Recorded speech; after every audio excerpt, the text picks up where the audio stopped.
For 6 months every morning my son brought me a hot cup of herbal tea and smiled gently. "Drink it while it's still hot, Mom." But one frigid morning my old dog bumped the cup off the table and lapped up what had spilled before I could pull him away. 8 minutes later he was gone, shaking in my arms as he took his last breath. Later that night I caught my daughter-in-law's voice low in the hallway. "It has to be done before next month." Welcome back to Grandpa's Revenge. Glad you found your way here today.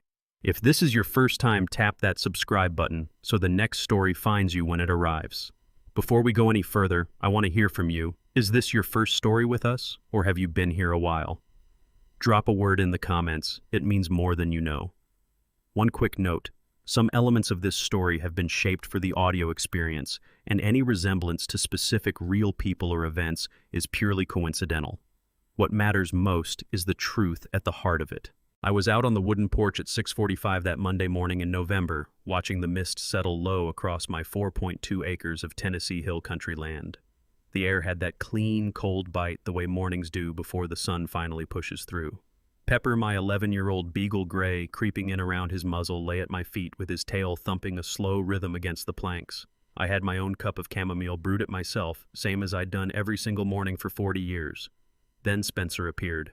My son, 34 years old, a financial broker always in perfectly pressed shirts with a nervous habit of checking his watch every few minutes. He came through the porch door at 6:52 carrying a fresh cup of herbal tea on a small wooden tray. "Mom," he said, setting it beside my already full cup. "Drink it while it's hot." I watched the steam curl upward from the rim. Then I looked at Spencer's face, smooth, close-shaved, carefully arranged into something neutral. He wouldn't hold my gaze. "Thank you, sweetheart," I said. One nod and he turned and walked back inside. He didn't wait to see whether I lifted it. Didn't ask how the night had treated me. Didn't linger the way a son does when his worry is genuine. I sat there staring at that cup for a long time. 6 months of this every single morning from the day he married Nadira Ashcroft in May. 6 months of Spencer materializing on the porch or in the kitchen with freshly brewed tea. Always herbal, always the same white cup, always the same instruction. Drink it while it's hot. He'd never cared before. Not once in 33 years. When Spencer was 8, I was teaching 3rd grade at Ridgemont Elementary. I'd come home worn down to the bone and he'd be out in the yard and I'd make myself tea and he wouldn't spare it a glance. When he was 16, I had pneumonia for 2 weeks and he never once asked if I needed water, let alone tea. When his father Harlan died 9 years ago in 2013, Spencer came for the funeral, stayed 3 days and left without touching a single box. But now he brought me tea every morning. I picked up my own cup and took a slow sip. Chamomile. Simple, mild, familiar. Mild. Then I looked at the cup Spencer had brought. It smelled right enough an herbal blend, something like mint with a floral note underneath. The liquid was pale amber steam still rising. When does a son's sudden tenderness stop being tenderness and start being something else entirely? I set my cup down and looked out across the land Harlan left me. 4.2 acres of Tennessee hill country, rocky soil, cedar trees, wildflowers in spring, meadowlarks in summer, worth more than most people assumed. Worth more with every passing year as Nashville pushed outward developers circling the way buzzards do. Spencer knew that. He'd asked me 3 times in the past year to think about selling. Each time I said no. Each time he smiled and said he understood, but his jaw would tighten just slightly and something would flicker behind his eyes that reminded me of Harlan's disappointment, only sharper. Then he married Nadie Ashcroft, 31 years old, sharp-featured forever in a pressed linen blazer, like she was on her way somewhere significant, but never quite got there. She looked around my house the first time Spencer brought her here and said, "This place is so rustic," in a tone that made rustic sound like a medical prognosis. 6 months ago they moved in. Temporary, Spencer said, just while they looked for their own place, just while they saved up. Nadira redecorated. She called it freshening up. She took down Harlan's landscape paintings and replaced them with minimalist charcoal sketches and silver frames. She moved my grandmother's hand-stitched tapestry to a closet because it clashed. She rearranged the kitchen so thoroughly I couldn't locate my own coffee mugs. And every morning she stood in that kitchen watching Spencer brew my tea. I noticed it in the second week. I'd come downstairs at 6:30, and Nadira would already be there fully dressed, hair perfect, leaning against the counter with her arms folded while Spencer measured loose tea into the strainer. She never spoke, just watched. The way a supervisor watches an employee work through a task, checking for errors, not the way a wife watches her husband make tea for his mother. Around that same time, Spencer started saying something. A phrase that surfaced maybe twice in the first month, then more and more often, until I began keeping count the way teachers do, because teachers always count patterns. At least you're still useful, Mom. You keep the house. 47 times in 6 months. I counted.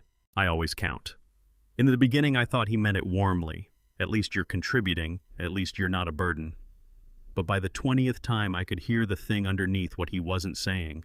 At least you're still useful for something. Useful as though I were a tool he hadn't yet decided to throw out. Pepper shifted at my feet and let out a soft whine. I reached down to scratch behind his ears, and he licked my hand once, then settled back with a sigh that sounded almost human. 31 years in a third-grade classroom taught me one thing: when a child changes their pattern, they're either growing or hiding. Spencer wasn't growing. I looked at the cup he'd brought me. The tea had stopped steaming. The color looked right pale amber, slightly cloudy the way herbal blends go. I leaned in and sniffed. Mint chamomile and something else below that. Something bitter or maybe earthy. Hard to place. I picked the cup up and held it in both hands the way I always did. The ceramic was warm. The liquid shifted gently when I moved. Something about the way Spencer had walked back inside that morning sat wrong in my chest. No pause, no backward glance, no asking whether I liked it or wanted something different. Just drink it while it's hot. As though the drinking was what mattered, not the gesture, the act of swallowing. I set the cup down beside my own, didn't drink it, just set it there. Pepper lifted his head suddenly and sniffed at the air. His ears drew back slightly and he made a low sound deep in his throat, not quite a growl, not quite a whine. The sound a dog makes when something registers as wrong, but he has no words for what. I looked at him, looked at the cup, looked at the door Spencer had gone through. By 8:17 that morning, I would understand why. 8 minutes, that's how long it took for the spilled tea to kill my dog. I sat there on the porch with both cups beside me, mine and Spencer's, trying to work out what to do. The morning had warmed, the mist long burned off. I could hear Spencer inside running water, opening and closing cabinets. I reached under my chair for the newspaper. My elbow caught the edge of Spencer's cup. It tipped. Pale amber liquid spread across the wooden boards. I grabbed for it, but Pepper was already moving up from a doe's tail, going tongue out, lapping at the puddle before I could stop him. "No," I said, seizing his collar. "No, Pepper, no." But he'd already swallowed several mouthfuls. He looked up at me with his tail still wagging, pleased with himself. I pulled him back and knelt beside him, watching, waiting. Maybe I was wrong. Maybe the tea was perfectly fine and I was just a paranoid old woman who'd spent too many years suspecting children of stealing erasers. 2 minutes passed. Pepper sat down, scratched behind his ear, then lay his head on his paws. I let out a breath. Then his back leg twitched. Not the ordinary kind of spasm. He raised his head, bewildered, and his whole body shuddered. Pepper. He tried to get up. His legs wouldn't hold. He went down on his side, breathing in rapid, shallow bursts, chest heaving far too fast. His eyes went wide, not with pain exactly, but with confusion, the look of an animal whose body has stopped making any sense. I dropped down beside him, pressed my hands to his ribs, felt his heart hammering, felt tremors moving through his muscles in waves. "What did I do?" I whispered. "What did I just let happen?" He vomited once, then again, yellowish bile mixed with tea. His legs kicked out, scrabbling at nothing. And then he went still, not peacefully, just still. I gathered him up and held him against my chest. His body was warm. His fur carried the smell of grass and dust and 11 years of sleeping at my feet. I pressed my fingers to his ribs and searched for a heartbeat. There was nothing. 8 minutes. I'd noted the time when the cup went over 8:17. Now it was 8:25. I sat there holding him, eyes fixed on the puddle of tea still glistening on the porch boards. Through the kitchen window, I could see Spencer at the sink, rinsing dishes, whistling to himself, entirely unaware. The tea from the cup Spencer brewed. The cup he'd been bringing me every single morning for 6 months. A mother knows when her child is lying the same way she knows when winter is coming. Something shifts in the air, too quiet to name but impossible to dismiss. I carried Pepper inside, past Spencer standing at the kitchen counter. He glanced over. "What happened?" "He's gone," I said. My voice came out flat, distant. Spencer set down the dish he was drying. "Oh, Mom, I'm sorry. He was old, though, probably his heart." "Probably," I said. I buried him myself out in the backyard. Spencer offered to help. I told him no. He nodded, said he understood, and went back inside. I dug for 2 hours in the hard Tennessee soil. My hands blistered. I didn't care. When I came back in around noon, Nadira was in the living room rearranging throw pillows. She looked up and said, "I'm sorry about your dog," in exactly the same tone she'd used for being out of yogurt. I nodded, went to my bedroom, shut the door, and stayed there until dark. At 11 that night, I lay in bed with the lights off and my eyes wide open. Harlan's photo was on the nightstand, 58 years old in that picture taken a month before he died, smiling. 9 years gone. I stared up at the ceiling and turned over every morning of the past 6 months. The tea had always tasted slightly bitter. I'd told myself it was just a different blend. I'd felt worn out after drinking it, blamed my age. My hands had started trembling 3 months ago. Blamed arthritis. I'd been losing track of things, small things. Where I'd left my keys. What day it was. 4 months ago, Spencer suggested I see a doctor. Said he was worried. Said maybe it was early dementia. Dr. Dunmore ran tests. Told me I had mild cognitive decline. Nothing serious yet, but worth monitoring. He'd seemed uneasy. Wouldn't quite look me in the eye. Spencer had been at that appointment. He'd nodded along, asked measured questions about progression, about whether I'd need help managing my affairs soon, about whether I was still competent to make financial decisions. Every piece of it, all of it together in the dark, assembled itself like a puzzle I'd been staring at for months without ever seeing the picture it made. He'd been poisoning me. My own son, slowly, carefully, at a pace gradual enough that I'd blame age, blame genetics, blame anything but the tea he placed in front of me each morning with such studied, manufactured concern. You can kill someone slowly and call it concern. You can poison someone day after day and call it care. But you can't hide it from a woman who spent 3 decades watching children lie. I knew the signs. The overly careful eye contact that tells you someone has rehearsed what they're going to say. The half-second pause before answering that means they're checking their story against itself. The kindness that shows up precisely when it's useful and vanishes the moment it isn't. 31 years of 3rd grade taught me this. When you catch a child lying, you don't confront them on the spot. You watch, you document. You wait until you have everything, every inconsistency logged, every witness placed. Then you move. I couldn't confront Spencer. Not yet. Not with nothing but a dead dog and a suspicion. He'd deny it. Nadira would back him up. Dr. Dunmore's records would show I was confused, declining, possibly paranoid. I'd look exactly like what they needed me to look, a sick old woman manufacturing fears. No, I had to be sharper than that. I had to perform, keep drinking the tea or appear to. Keep acting weak, muddled, diminished exactly what they were expecting while I watched, recorded, and gathered what I needed. I didn't know how much time I had left, but I knew it wasn't much, and I knew I had to begin. Not tomorrow, not after more deliberating, right now in the dark with nothing but 31 years of reading people and a bone-deep certainty that something was deeply, terribly wrong. By morning, I would start the most important performance of my life. I'd spent 31 years teaching children how to behave. The next morning, I taught myself how to lie. Tuesday, 6:45. I woke after maybe 2 hours of sleep and made a plan.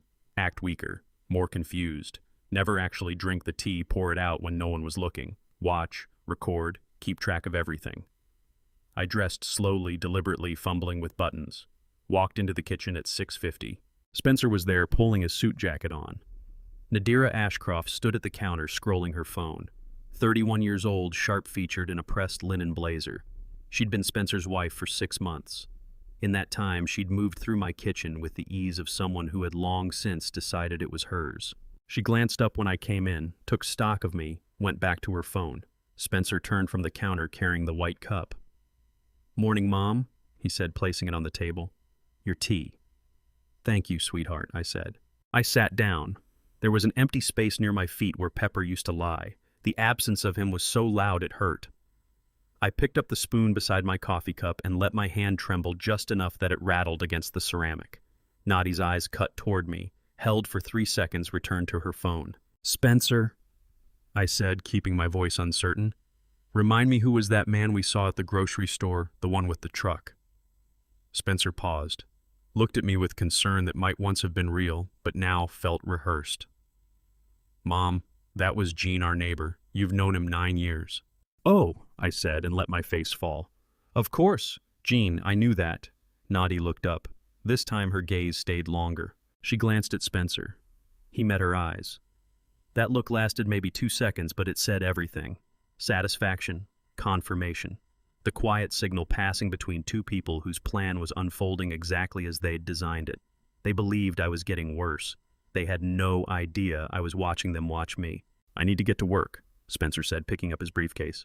"You're going to be okay today." "I'll be fine," I said. "I'll just stay home, read a little." "Good," he said and kissed the top of my head. "Drink your tea, it'll help." He left through the garage. Nadira followed a few moments later without so much as a backward glance. I waited until both cars had pulled away. Then I picked up the white cup and carried it to the window above the sink. A pothos Harlan had bought years ago that refused to die sat on the sill. I poured the tea into the soil and watched the pale liquid soak in and disappear. First time in 6 months I hadn't drunk it. I washed the cup dried. It set it back exactly where it had been. Teaching prepares you for a great many things: how to read a room, how to spot a lie, how to hold your patience until the right moment arrives. But it doesn't prepare you for the moment your own child becomes the liar you're reading. Wednesday morning, Spencer insisted on driving me to a doctor's appointment. "I want to make sure you get there safely," he said. "You've been so tired lately." I hadn't scheduled any appointment, but apparently Spencer had. Dr. Emmett Dunmore's clinic was on the north side of Nashville, a small practice in a strip mall. I'd been his patient for 3 years. He'd always struck me as competent, kind, a little remote, but professional. Now I walked into his office wondering what else I'd failed to see. The exam room was clean and white. Dr. Dunmore sat behind a small desk, 52 years old, typing notes without quite looking at me.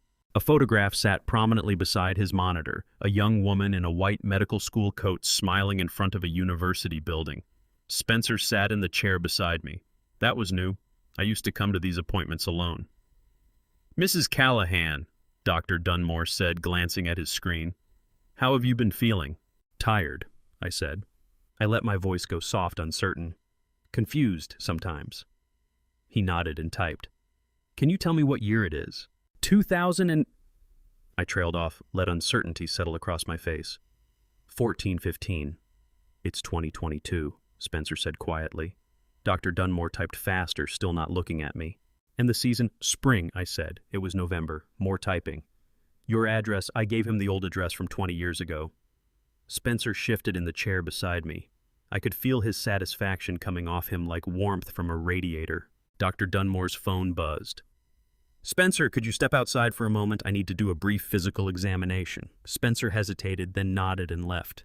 The door clicked shut. Dr. Dunmore kept typing, kept not looking. I waited 5 seconds. Then I spoke in my real voice, clear level, no fog in it anywhere. In it. "How is your daughter getting on in medical school, Dr. Dunmore?" His fingers went completely still on the keyboard. He stared at the screen as though waiting for it to rescue him. "She's fine," he said. His voice had pulled tight.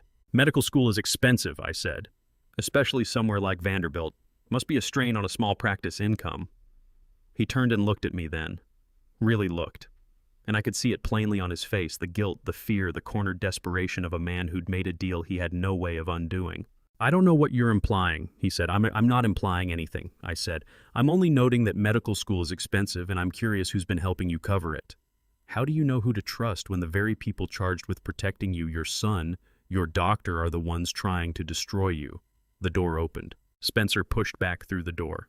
"Everything okay?" Dr. Dunmore swiveled toward his monitor, hands unsteady.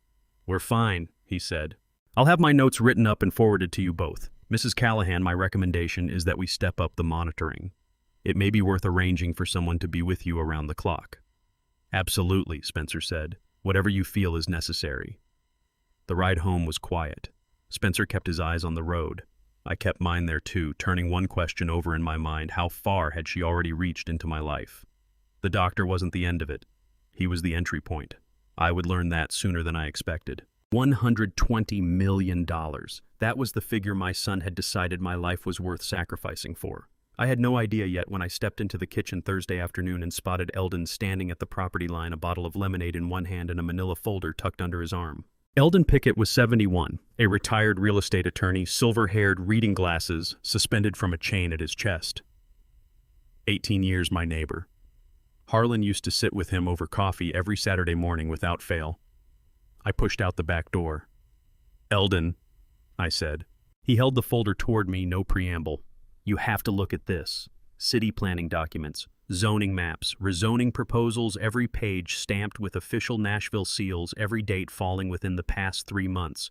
My 4.2 acres occupied the dead center of a proposed commercial development corridor. None of this is public yet, Eldon said, keeping his voice low. Another 2 months before it gets released. But the approval went through.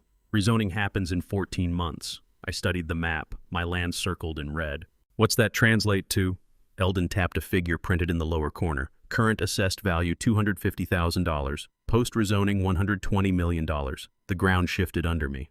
People have been making inquiries about your property. Dorothy Eldon told me the week before last, and again last week, someone had contacted his former firm, asking about title liens. Who held the deed? They were aware that Harlan had passed, that I was the sole owner, that an irrevocable trust existed. Whoever it was wouldn't identify themselves, but they had details that weren't easy to come by. Everyone has a breaking point, a number large enough to silence whatever conscience they had left. For my son, that number was $120 million. The price tag attached to it was my life. I looked at the papers, then up at Eldon. When did you find out about the rezoning? 3 days ago. The moment I caught wind that someone was poking around, I started pulling threads. This has nothing to do with what you leave behind when you die. This is a real estate play, and that kind of money turns people into something you wouldn't recognize. Yes, I said barely above a whisper. It does. Eldon held my gaze a moment. You already had a feeling something wasn't right. I said nothing. There was nothing I could say. Not yet. Don't put your name on anything, Eldon said. No matter what Spencer brings you, no matter what he tells you, keep that pen in your pocket. The trust Harlan built around this property is your shield, but only while you haven't signed it away. I understand, I said. He dipped his chin, began to head back, then turned once more. Dorothy, if things take a bad turn, if you need me for anything at all, pick up the phone. Any hour. Thank you, I said. He crossed back toward his house. I stood there with the folder pressed against my chest, watching the last of the afternoon light fade out across the fields, and understood at last the true dimensions of what I was facing. Not a wayward son, not a cold-blooded daughter-in-law acting alone, but 120 million reasons they needed me gone before I could rewrite my will, redirect the deed, or take any step that would close their window. Friday morning, I began looking at every person in that house as though I were meeting them for the first time. Odette Hines appeared at 7:30, same as every weekday. 50 years old, unhurried, deliberate in the way she worked, she had moved through my kitchen from day one with the ease of someone well-practiced at the task. Nadi had suggested her 5 months back, right at the edge of when I now knew the poisoning had begun. "Good morning, Mrs. Callahan," Odette said, setting her bag on the counter. "Good morning," I said. I was already at the table with the newspaper and coffee I'd brewed myself, not the cup Spencer would carry down in another 20 minutes. I watched her go through her routine. Counters wiped, floor swept, the cabinet under the sink reorganized. Then she crouched toward the corner by the window and lifted something from the floor. A fragment of white ceramic, jagged small a piece from the cup that had gone over the morning Pepper died. I'd run a broom across those boards 3 times since then. That shadow under the cabinet had hidden it. Odette turned the shard over in her palm, studying it. Then she folded it carefully into a paper towel, and with the trash can sitting 2 feet to her left, slid it into her apron pocket instead. My breath stopped. She gave no sign she'd done anything out of the ordinary, turned, moved to the refrigerator, carried on. "Mrs. Callahan, I'll get to the floors before I leave today," she said, steady, unremarkable. "Thank you, Odette," I said, "but why pocket it? Why that particular fragment from that particular morning from the cup that had killed my dog when he lapped up what was meant for me?" 2 explanations. First, she was in Nadi's corner cataloging, preserving something for a purpose I hadn't untangled yet. A safeguard, leverage, evidence she intended to hold over someone. Second, she was working the other side, accumulating proof, quietly biding her time. I had no way to know which. How do you figure out who's been planted to help them and who's found a way to resist when the same hand that's trying to kill you is the one that hired everyone around you? I sat with my coffee and watched Odette dust the windowsill, the same sill where I'd been tipping the poison tea into the soil of the potted plant for 4 days running. The plant was thriving, visibly, almost suspiciously so. Odette's cloth slowed as she passed it. Her face gave nothing away but that fractional pause, half a breath's worth, lodged in my mind. At 8, Spencer came downstairs with the white cup and set it at my place. "Morning, Mom. Morning, sweetheart." He left. I held still until I heard Odette's footsteps reach the top of the stairs, then crossed to the plant, poured the tea into the soil, washed the cup, and returned it to its spot. When she came back down, an hour on, her eyes went straight to the plant, and this time she found me watching her watch it. A beat of silence between us, no words from her, none from me either. She took that broken shard away in her pocket, not the waste bin. I registered it and kept my mouth shut. A teacher doesn't move until she's seen enough. Before the next night was over, I'd find out I had more allies than I'd realized. My 9-year-old granddaughter phoned to tell me her father intended to have me dead before the month ended. I didn't recognize the voice at first. 9 o'clock Friday evening, an unfamiliar number lit up my phone. I nearly set it face down. Something stopped me. Grandma? Barely a sound. Young, scared. It's me, Rosalind. I'm using Mr. Pickett's old phone. Mom took mine. Rosalind Callahan was 9 years old with bright eyes and a version of my smile I could no longer quite claim, not after what I now knew her father was doing.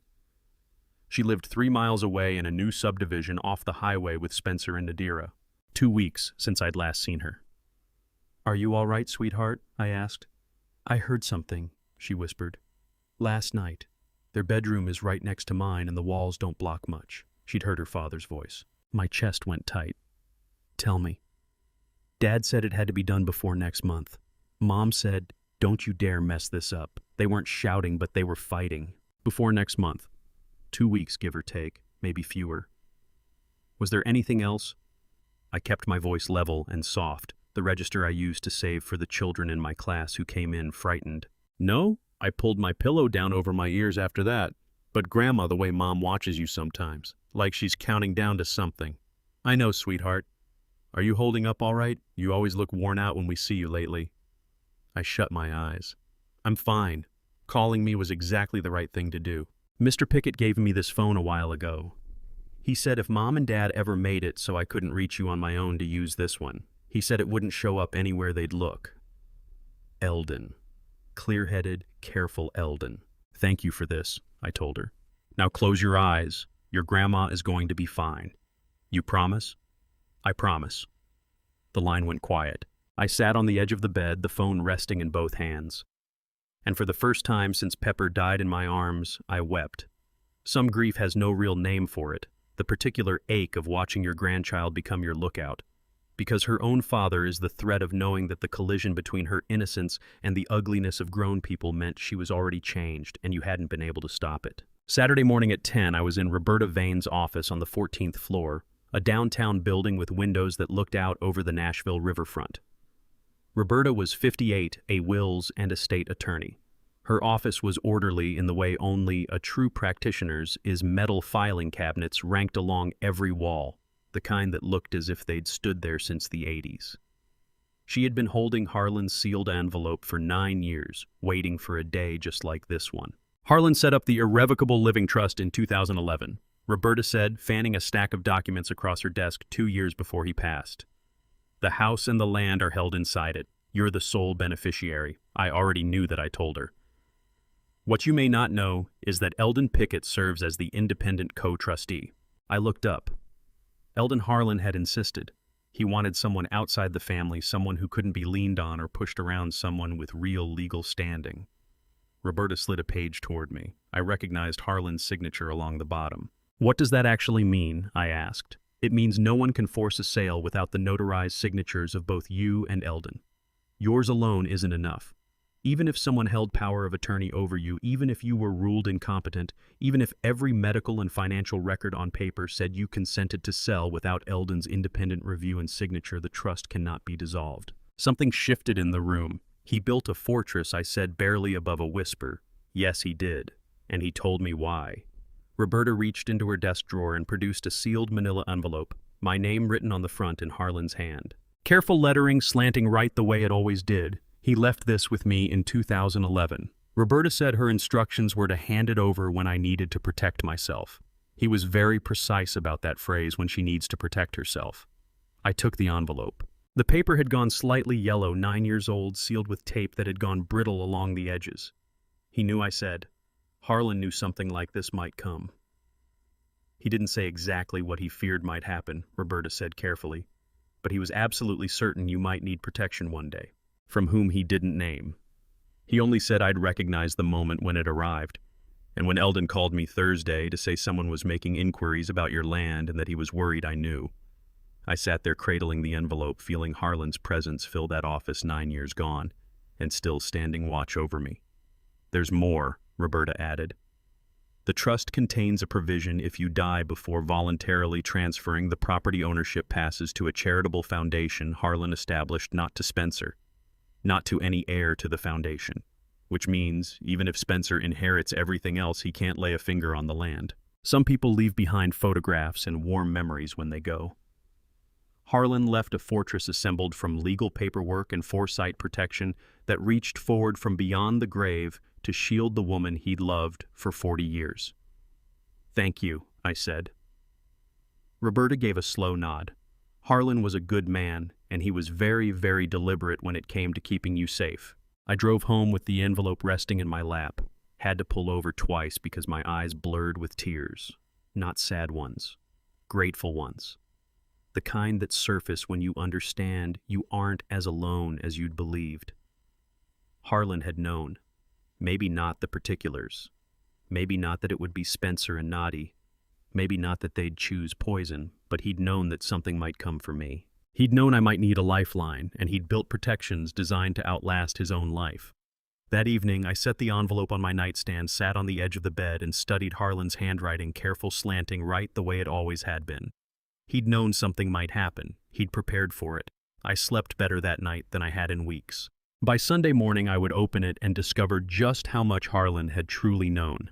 My husband understood 13 years ago what it took me 64 years to finally see that our son could not be trusted. Sunday morning at dawn, I sat up in bed with the envelope between my palms. Pale blue light filtered through the curtains. The house was still. Spencer and Nadira wouldn't stir for hours. I broke the seal with care. Inside were 3 items. First, a copy of the trust agreement bearing Harlan's handwritten addendum dated March 2011.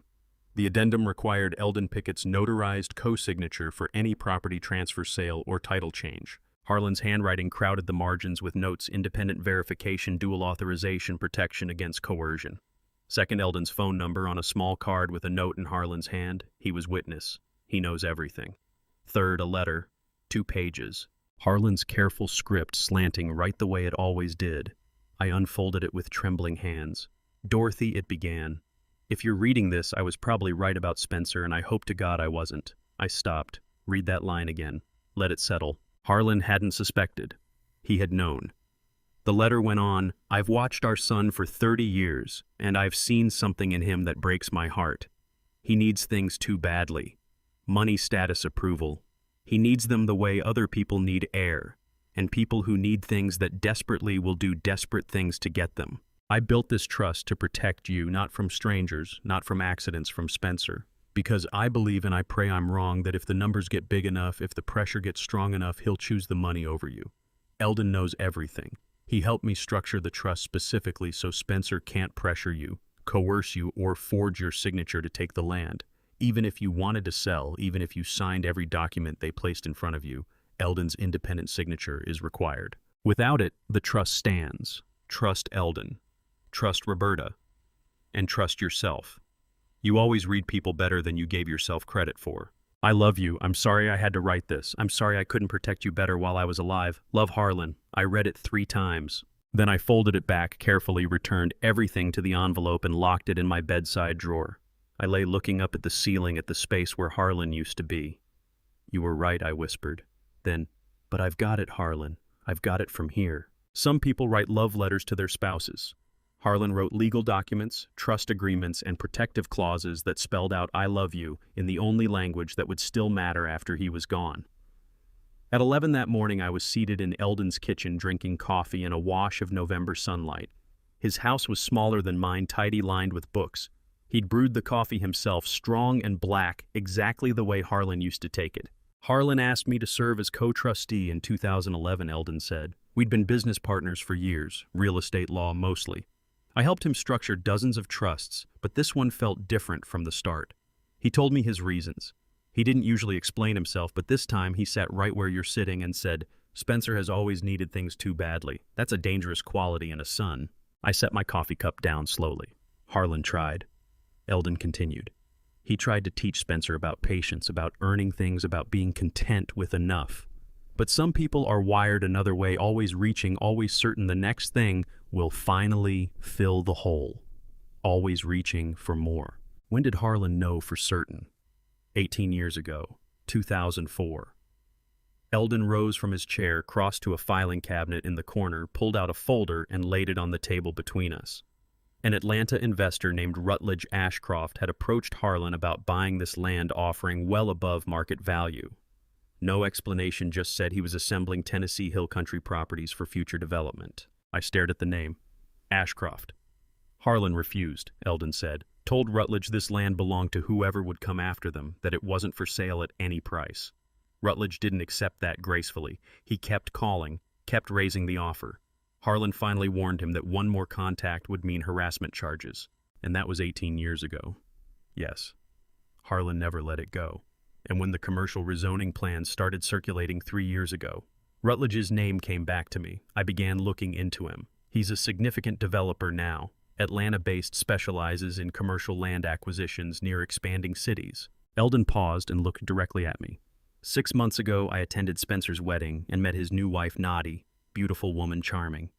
And when Spencer introduced her as Nadira Ashcroft, something cold settled in my chest. You think? I know. Eldon said the marriage was no accident. Dorothy Rutledge Ashcroft has wanted this land for 18 years.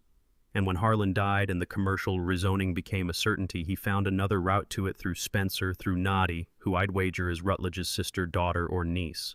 Someone close enough to carry out a long-range plan. Someone patient enough to wait 6 months, a year, however long it required. How long does it take to plan a murder disguised as a marriage? 18 years of waiting, watching, and positioning the right pawn. Does Spencer know? I asked. Eldon took a moment. I don't know. He may be a willing partner, or he may be just as manipulated as you are. Nadi is very good at what she does. She may have convinced him this was entirely his own idea, that you're declining anyway, that selling is the merciful thing to do. Merciful, I said. The word sat bitter on my tongue. Either way, Eldon said you need to move quickly. If they're planning to act before next month, you have 2 weeks, maybe less. The drive home took longer than it should have. One question kept circling in my head. Had Spencer known from the start? Or was my son simply another piece being moved around Rutledge Ashcroft's board? I would have my answer sooner than I was ready for it. The T-sample I carried into that laboratory on Monday morning was the dividing line between a murder accusation and a murder conviction. Suspicion alone wouldn't prove Spencer's intent. Gut feelings wouldn't do it. Overheard conversations wouldn't do it. A dog dying in 8 minutes wouldn't do it. I needed evidence that could stand up in court, evidence no one could wave away as paranoia, cognitive decline, or the confused imaginings of a frightened old woman. So Monday at 9, I drove to the independent testing laboratory Roberta had recommended, a small facility inside a medical complex on the north side, wedged between a physical therapy clinic and a dentist's office. I'd kept Sunday's tea, decanting it into a small glass vial with a tight seal rather than tipping it into the plant, and locked it in my bedside drawer overnight. Now it rode in my purse like contraband. The lab was clean and white and sharp with antiseptic. Vivian Oakes, a lab technician in her 40s, white coat and safety glasses, met me at the counter. She had the brisk, no-nonsense delivery of someone who'd sat in a witness box before. I need this tested, I said, placing the vial on the counter, along with full chain of custody documentation for legal purposes. She lifted it, held it up to the light. What am I testing for? Everything, I said. Toxins, poisons, anything that has no business being in an herbal tea. She nodded and produced a form. I'll need your name, contact information, and a description of the sample. Dorothy Callahan. I gave her my phone number, my address, no aliases, no evasion. She wrote it all down. Description of sample beverage found in home. Another nod. She dated and initialed the form, placed the vial in a clear plastic evidence bag, sealed it, dated, and initialed the seal. Results in 72 hours. Mrs. Callahan will call when ready. Thank you, I said. Evidence doesn't lie the way people do. Evidence doesn't smile warmly while tipping poison into your cup. Evidence just sits there, patient and cold and absolute, waiting for someone with enough nerve to gather it. I left the lab and drove to the supermarket on 5th Street, went straight to the tea aisle and found the exact brand Spencer had been using. Same box, same blend, same everything. Bought it. Drove home. Spencer and Nadi were both at work. The house sat empty and quiet.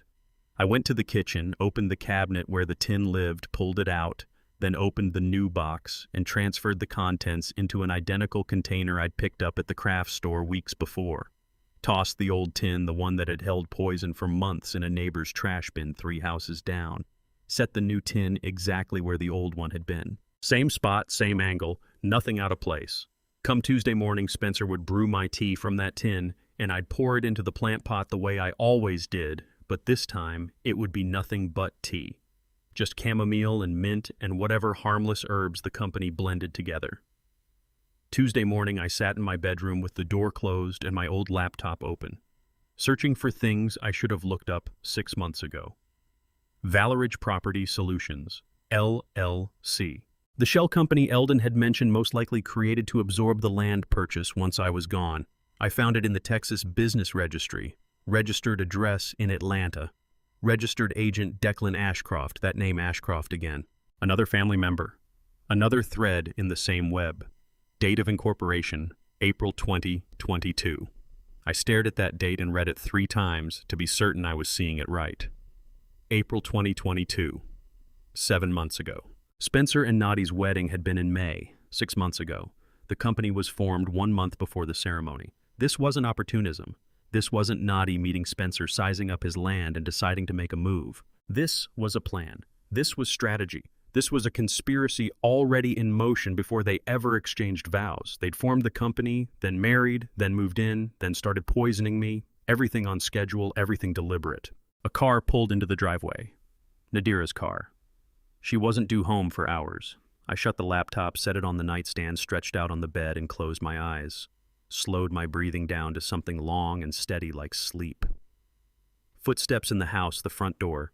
Nadira's heels crossing the hardwood, moving down the hallway, past the guest room, past the bathroom, toward my bedroom. The footsteps stopped outside my door. I kept my eyes closed and my breathing even in and out, as though I were deeply under.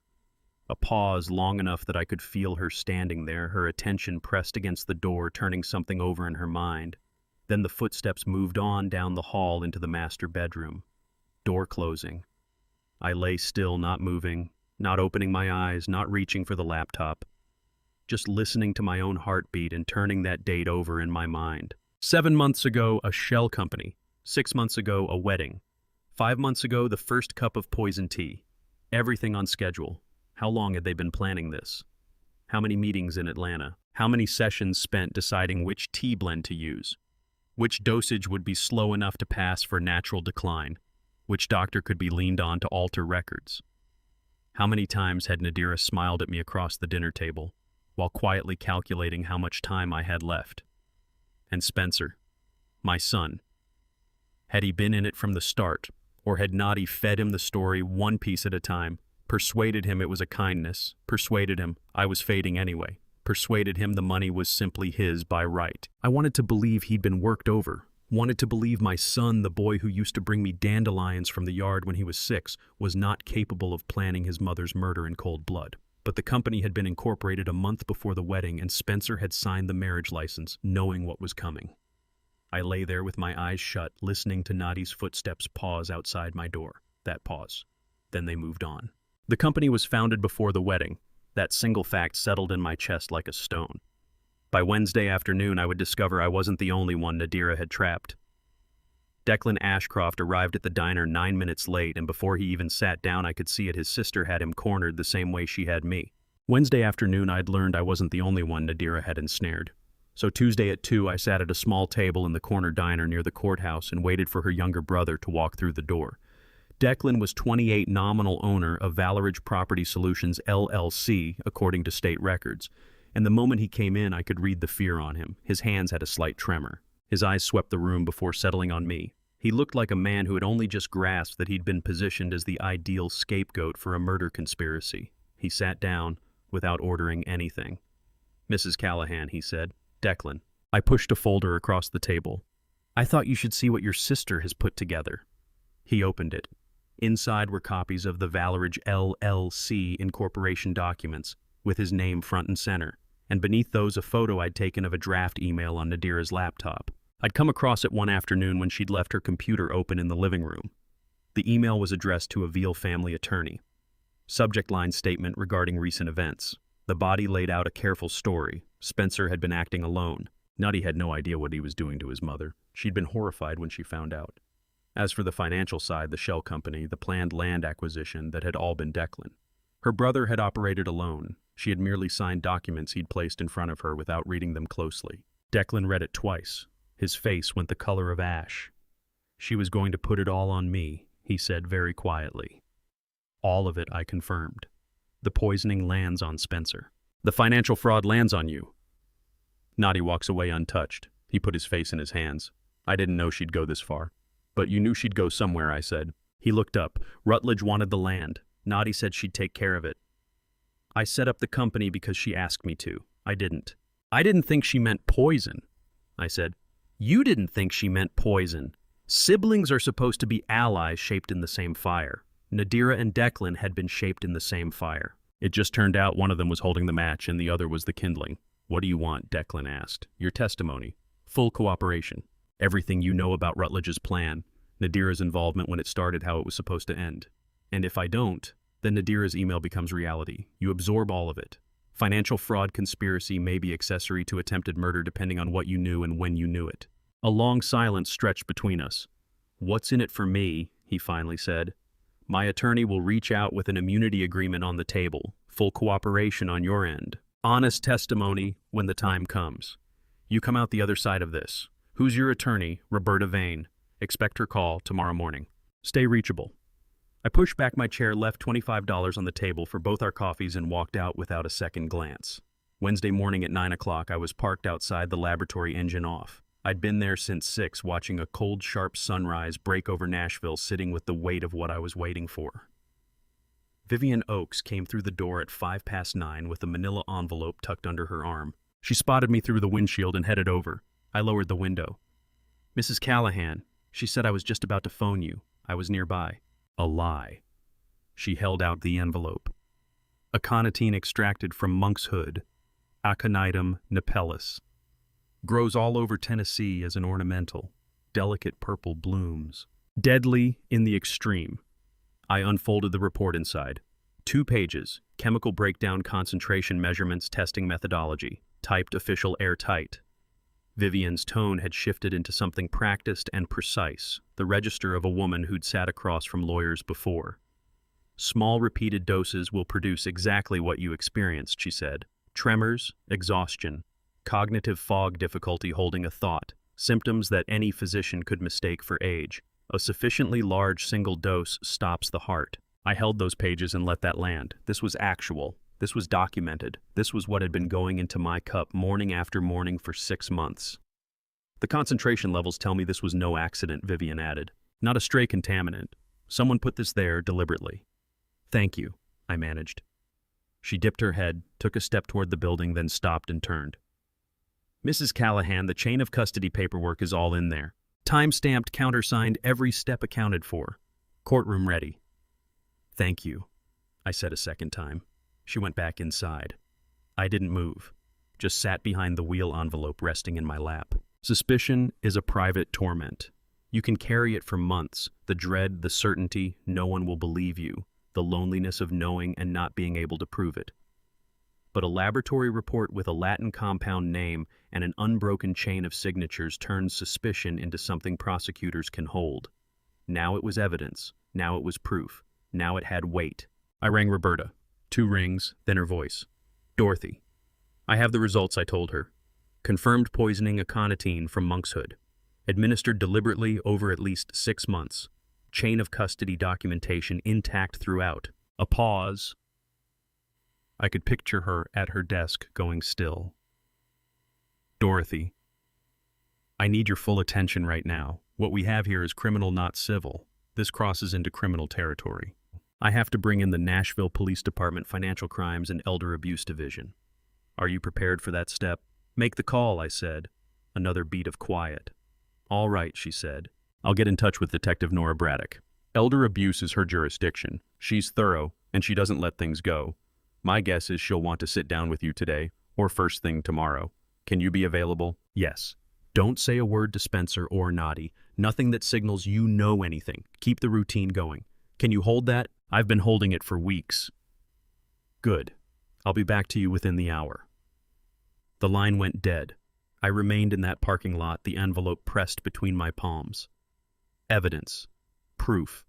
Power. Then I started the engine and drove home. There were things I still had to do, and for the first time I had someone with a badge pointed in the right direction. By Thursday afternoon, the evidence would turn out to be deeper than I'd imagined. My 9-year-old granddaughter was the one who delivered it the piece that would ultimately convict her own father, and she had no idea what she was handing over. By Thursday, I'd believed I had a solid case. Lab confirmation of the poison. Declan's cooperation and law enforcement looped in through Roberta. Then, Wednesday at 3:30, Rosalind walked through the door and showed me how much I'd underestimated what we had. She'd gotten home from school while Spencer and Nadira were still out. She drifted into the kitchen where I stood, going through the motions of cooking, and she touched my arm. "Grandma," she said, barely above a breath, "there's something I want to show you." I followed her to her room. Door closed. Then she reached into her backpack and drew out something small. A clip-on camera, the type designed to fasten onto a pet's collar. Pink casing no larger than my thumb. "This was on Pepper's collar," she said. Her voice had the fragile quality of a child carrying something too heavy for her. "It was for a school project, a day in the life of a pet. I clipped it on him so it could record what he got up to." I looked at the little camera sitting in her palm. "There's still video on it," she whispered. "I never watched it. I couldn't make myself. But I kept thinking maybe you're the one who needs it." I received it from her with both hands holding it, the way you hold something irreplaceable, something that might shatter. "When was this from?" I asked. "The week before he passed. My teacher assigned it, and I borrowed the camera from Mr. Pickett and fastened it on Pepper, and he wore it for 4 days. 4 days. That included the morning he died. That included earlier mornings when Spencer was the one brewing my tea." "You did the right thing bringing this to me, sweetheart," I said. I gathered her in, held her slight frame against mine, and understood in that moment the magnitude of her gift. When she stepped back and looked up at me, her eyes were asking the question before her mouth did. "Is Dad in trouble?" I had no room left for soft answers. "Yes," I said. "I believe he is." She gave a slow nod, looked at her hands, then lifted her gaze back to mine. "Good," she said almost to herself. I carried the camera to my bedroom, turned the lock, and lowered myself to the floor with the bed at my back. My hands were trembling. Not the calculated trembling I'd performed for weeks to sell the role of a failing old woman. This was involuntary, coming from somewhere deeper. Whatever lived on that footage, I would not be able to walk it back.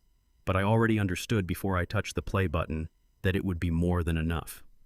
There is something specifically cruel about being rescued by your grandchild's class assignment, about understanding that the instrument of her father's undoing grew out of a project meant to celebrate a beloved dog. I connected the camera to my laptop and let the files load.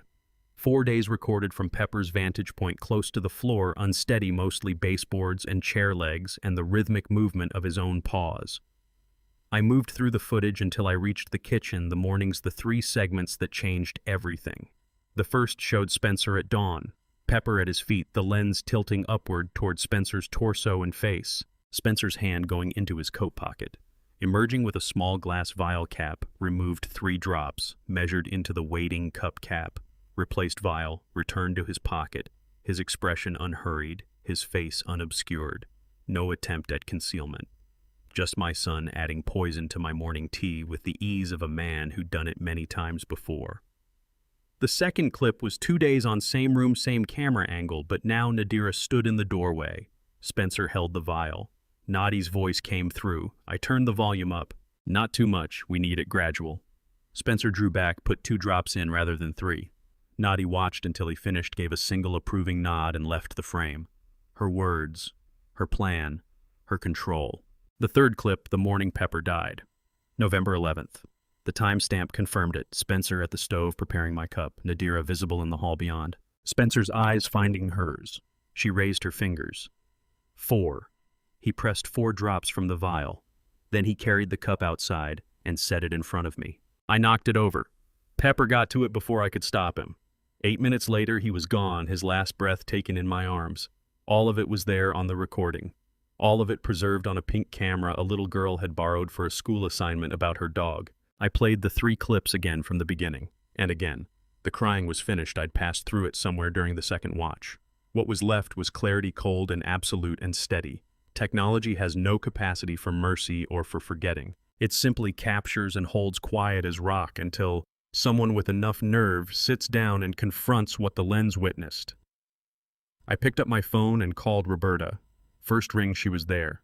"Dorothy," I told her. "There is video footage." The words came out in a register I barely recognized as mine. 3 different mornings captured on film. Spencer dozing my tea. Nadira giving the instructions. Nadira's voice saying, "Not too much. We need it gradual." All of it recorded by Pepper's collar camera. Rosalind's 4th grade homework assignment. Not a sound from Roberta's end. "Then does anyone besides you know this exists?" "Only Rosalind. She handed it to me about an hour ago." "Keep it between us. Spencer and Nadira cannot find out you have this. I'm contacting Detective Braddock the moment we hang up. She's going to need to see you tonight, most likely. Can you make that work?" "Yes. Dorothy, this is everything. What we have here is video of the act itself. Audio establishing premeditation.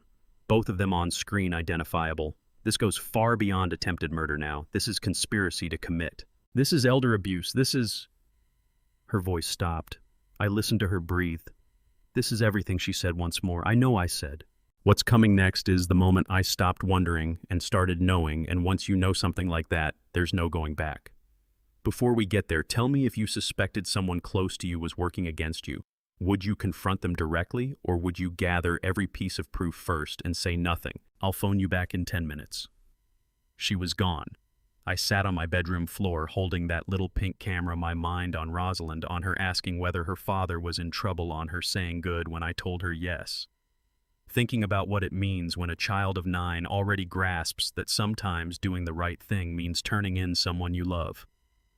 I shut the laptop and let the quiet sit for a moment. Then I got up, moved to my desk, and started writing a list. Not of feelings, of what still needed doing. By Friday, one more piece of evidence would surface, one I hadn't even known to look for. The best thing about learning your would-be killers each plan to betray the other is knowing precisely how to turn that against them both. Friday morning, Eldon phoned at 8 and asked me to come by. Said his financial contacts had turned up something worth seeing.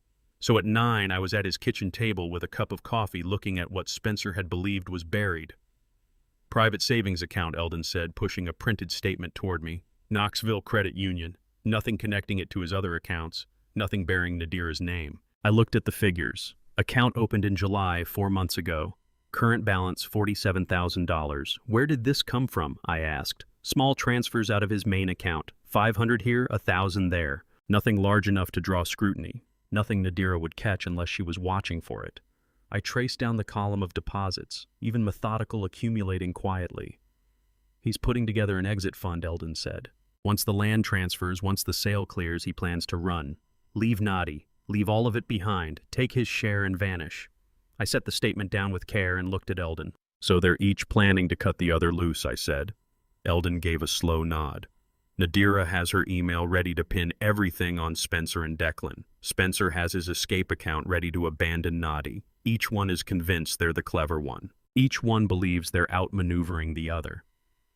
I lifted my coffee and took a long sip, feeling the warmth settle into my chest. "Good," I said. Eldon raised an eyebrow. "Good. All I have to do is make sure they're both in the room when they find out. Marriage is supposed to be until death do us part. Spencer and Nadira took that vow seriously. They just had different ideas about whose death and who would walk away with the assets." I turned to look out Eldon's kitchen window. His view was much like mine. Tennessee hill country, rolling out in cedar and rock, the morning light doing what it always does here, making everything look washed clean, full of possibility. I ran through my inventory. Everything I now held counted off like a teacher calling roll. Lab results confirming aconitine poisoning. Chain of custody documentation. Vivian Oakes's professional testimony standing by. Video footage from Pepper's collar camera. 3 separate mornings. Spencer's face in frame. Nadira's voice on the audio. "Not too much, we need it gradual." Rosalind's innocent class project transformed into prosecutorial evidence. Declan Ashcroft flipped immunity agreement being finalized through Roberta. His testimony on Rutledge's 18-year scheme. His testimony on Nadira's manipulation. His testimony on Valeridge LLC Nadira's draft email. The blame-shifting strategy laid out in her own words. The betrayal she'd already prepared. Spencer's hidden account. The getaway plan, the mutual double-cross. Odette Hines's broken cup fragment. The evidence she'd kept quietly safe. Harlan's trust. Eldon's co-trustee protection, the fortress no one could breach. Dr. Dunmore's compromised records, his guilt, his potential as a cooperating witness.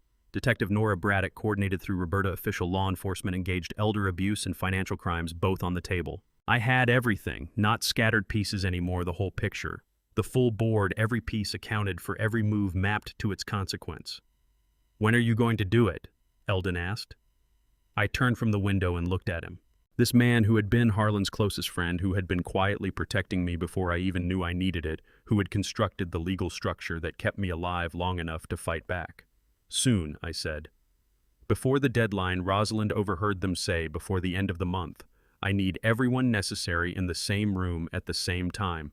What room? I don't know yet, but I'm beginning to see the outline.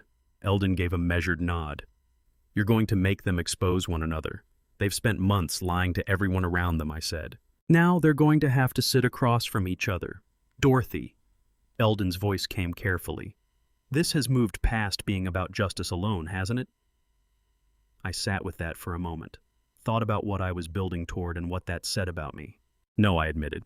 "It's not only about justice. It's about making sure they understand fully clearly what they chose to do, making sure they see each other for what they are, making sure everyone else sees it too." "Revenge," Eldon said, almost to himself. "Is that wrong?" "I don't know. Harlan would likely say it was a dangerous road." "Harlan is gone," I said, not with bitterness, just the plain fact of it. "And if they had succeeded, I'd be gone too. A cold revenge is far preferable to being a corpse. Real revenge isn't hot-blooded and reckless. Real revenge is deliberate and patient. Real revenge is positioning your enemies so they're staring at each other when the truth of their own betrayal hits them." Eldon finished his coffee and set the mug down. "What do you need from me?" he asked. "Be prepared to testify about the trust, about Harlan's intentions, about the co-trustee requirement, about Rutledge's 18-year approach. Done. And be ready to refuse when they push for the sale. When documents land in front of you and they apply pressure to sign, I need that refusal made publicly in front of witnesses. Understood?" "They'll move soon," I said. Rosalind overheard them say before the end of the month. "That gives us a week, perhaps less. They're going to force the issue, try to get me to sign while they still think I'm fading, still confused, still dying." "But you're not," Eldon said. "No," I agreed. "I'm not." I stood up. Eldon walked me to the door. "Dorothy," he said, "be careful. These people have already made one attempt on your life." "They've been making attempts for 6 months," I said. "And every one of them failed. They won't get another opening." I drove home thinking about rooms. The right people gathered at the right moment. What happens when two people who've been deceiving everyone else are finally forced to look directly at each other and see that they were being deceived too? Spencer in a room confronted with proof of Nadi's prepared betrayal. Nadi in that same room face-to-face with Spencer's hidden exit account. Both of them understanding they had been outplayed not just by me, but by each other. Witnesses present for all of it. Eldon, Roberta, Detective Braddock, Declan, Dr. Dunmore. And maybe Rosalind safely out of the room itself, but knowing her grandmother had won. I was beginning to see its architecture, the shape of the trap, the engineering of the exposure. By next week I would begin building it. I was parked outside Ridgeline Medical Clinic at 5 o'clock Friday evening watching Dr. Emmett Dunmore lock his office door. The lab report was on my lap, the toxicology results that would either offer him a lifeline or finish him. By Friday afternoon, the shape of the trap was clear. Now it was time to set the pieces. Dr. Dunmore was first. He crossed the parking lot with his briefcase in one hand and his keys in the other. 52 years old, with the tired posture of a man carrying a compromise he never fully agreed to. I stepped out of my car. "Dr. Dunmore." He turned and recognized me. His expression arranged itself into something neutral and controlled. "Mrs. Callahan, I wasn't expecting to see you. You don't have an appointment." "I don't," I said. I walked toward him and held up the envelope. "Independent toxicology results. I thought you should have a look." He stopped where he was. The hand holding his keys went still before it reached his car door. "Toxicology results," he said back to me. "Aconitine," I told him. "Aconitum napellus, small cumulative doses across 6 months, tremors, fatigue, disrupted concentration, failing memory. A presentation any physician might read as cognitive decline.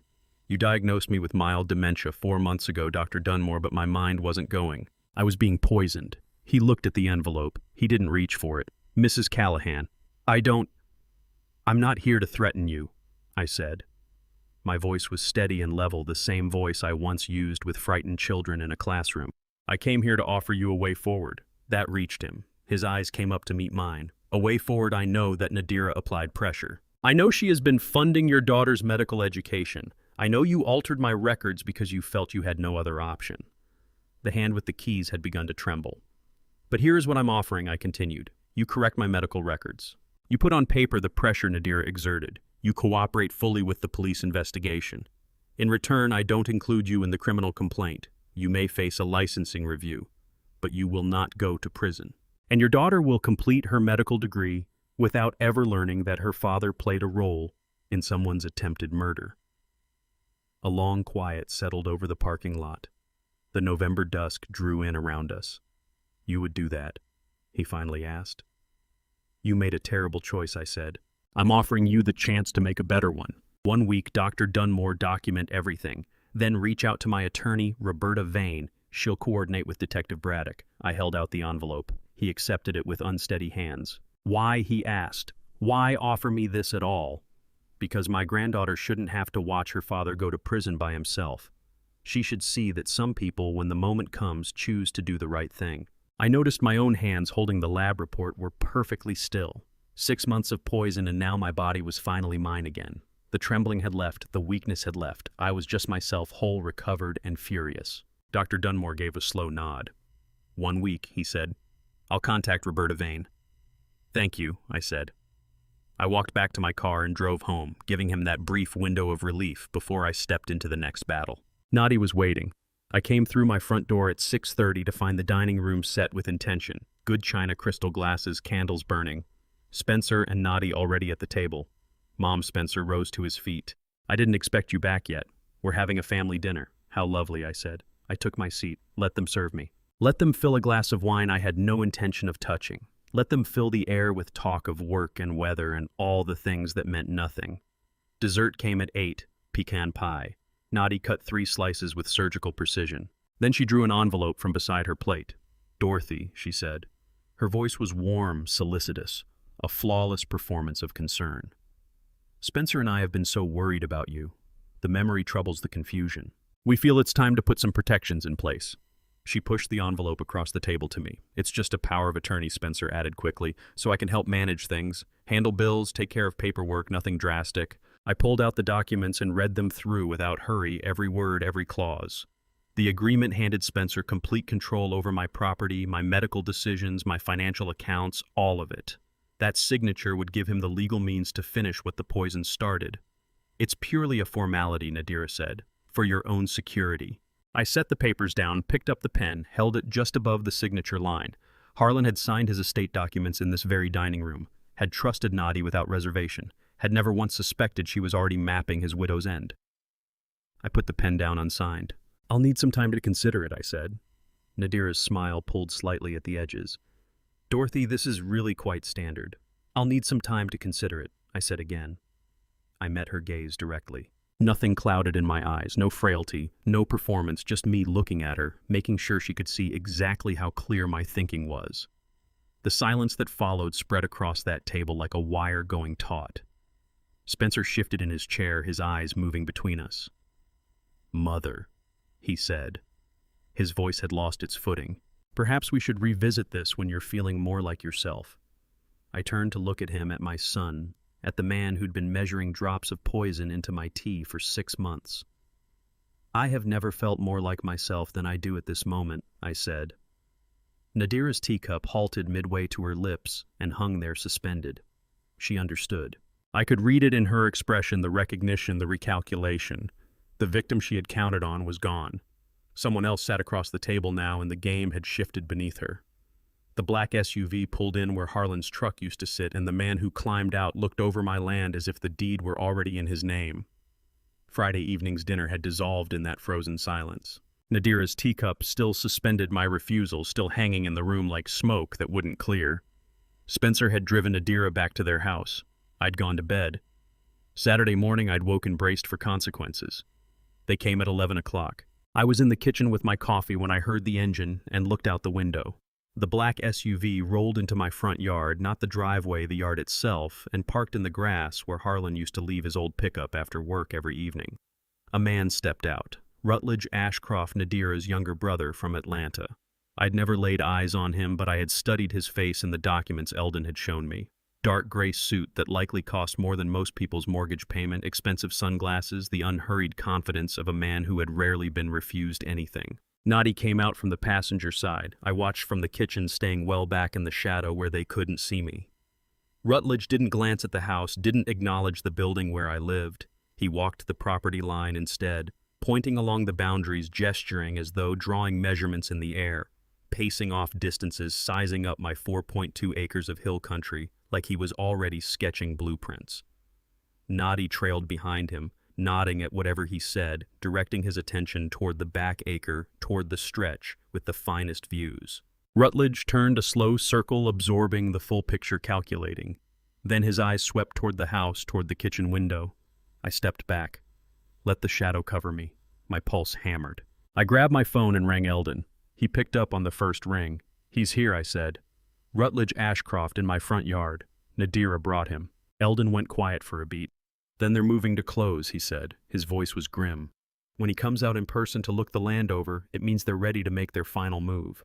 I kept watching through the window. Rutledge was gesturing toward the house, now saying something to Noddy. She was nodding along. Fragments of their voices came through the glass. 4.2 acres, Noddy was saying. "Just like I told you."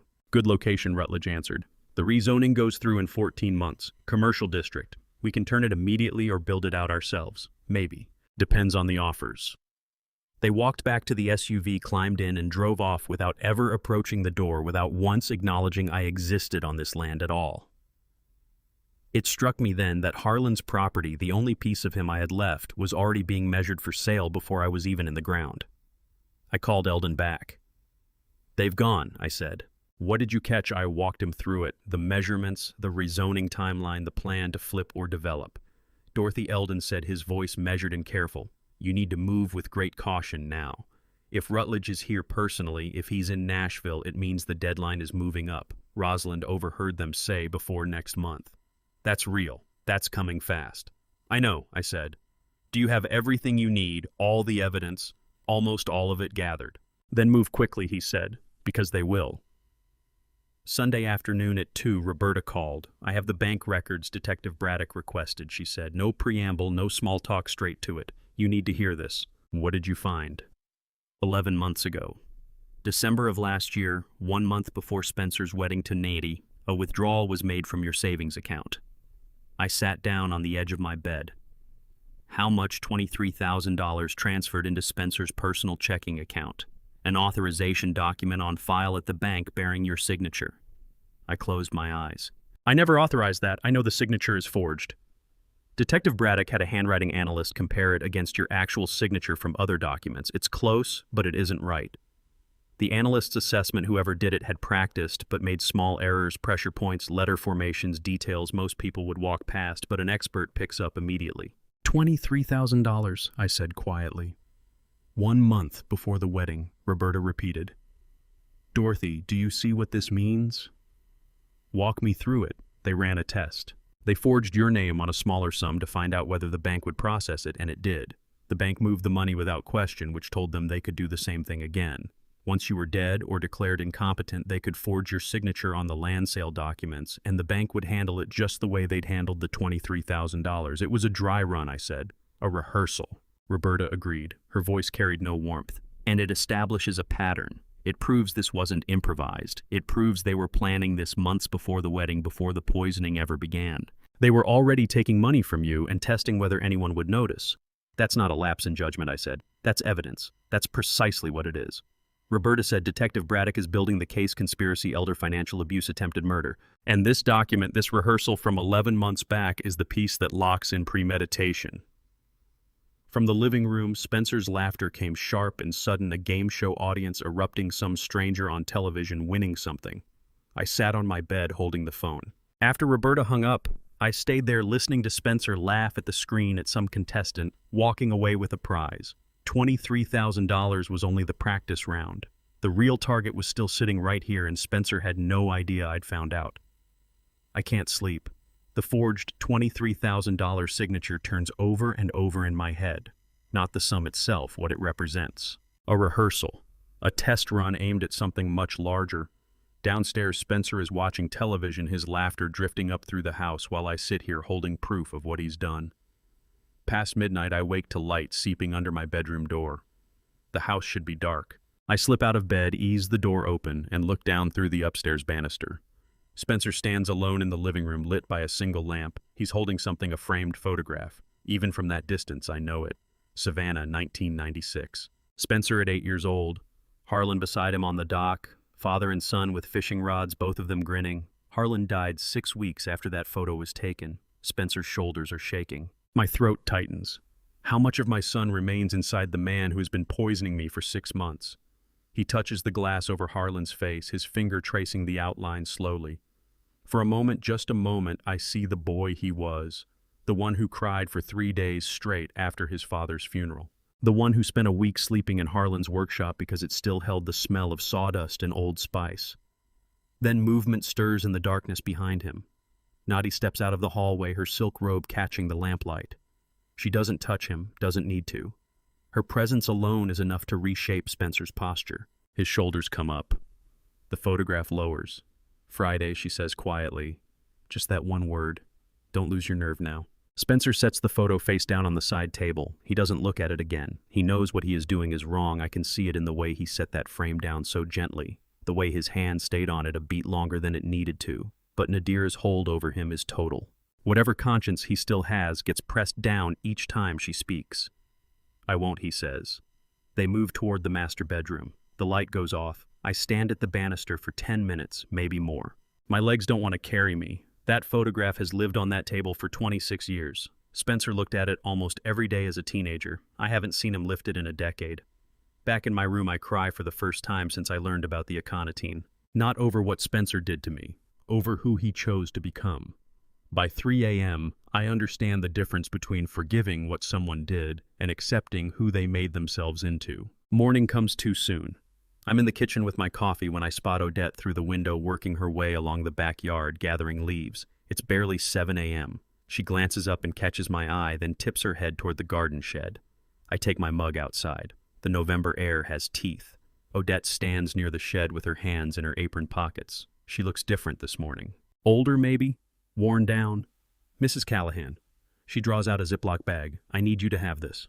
Inside a broken cup, shard white porcelain, dried residue crusted along one edge. A folded paper towel, a small spiral-bound notebook page filled with Odette's careful handwriting.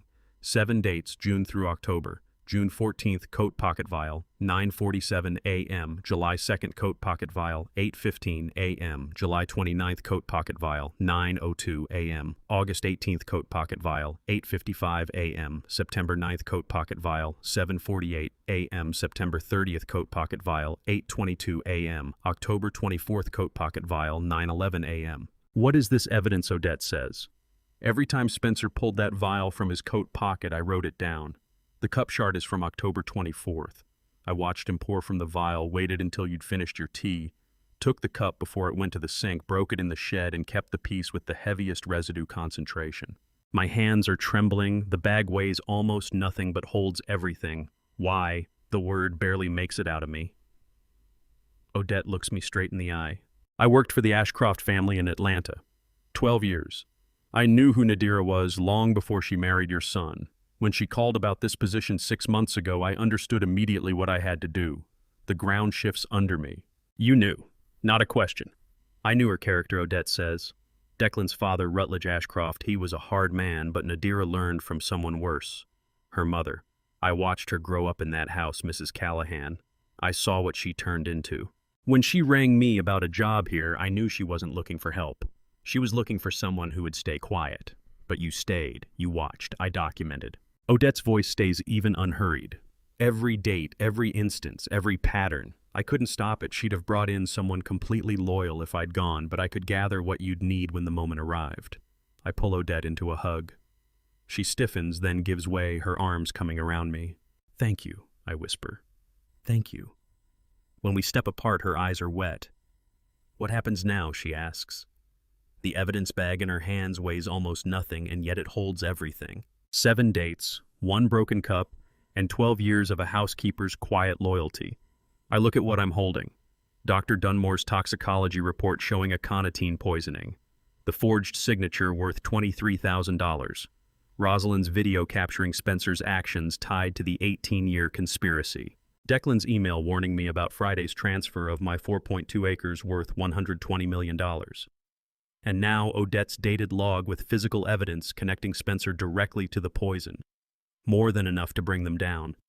Standing in the garden with Odette's bag, I run the full inventory again in my head. Toxicology report. Forged signature. Rosalind's video. Declan's email. Odette's dated log with the cup shard. More than enough to destroy them. The question isn't evidence anymore. It's about the room, the right people, the right moment. The encrypted email arrives at 2 p.m. subject line. You need to see what she wrote about all of us. I'm in my bedroom when my laptop chimes. Declan's name in the sender field. My finger hovers over the mouse. This is the moment. The right people, the right evidence, the right time. I click. The email opens to a single screenshot.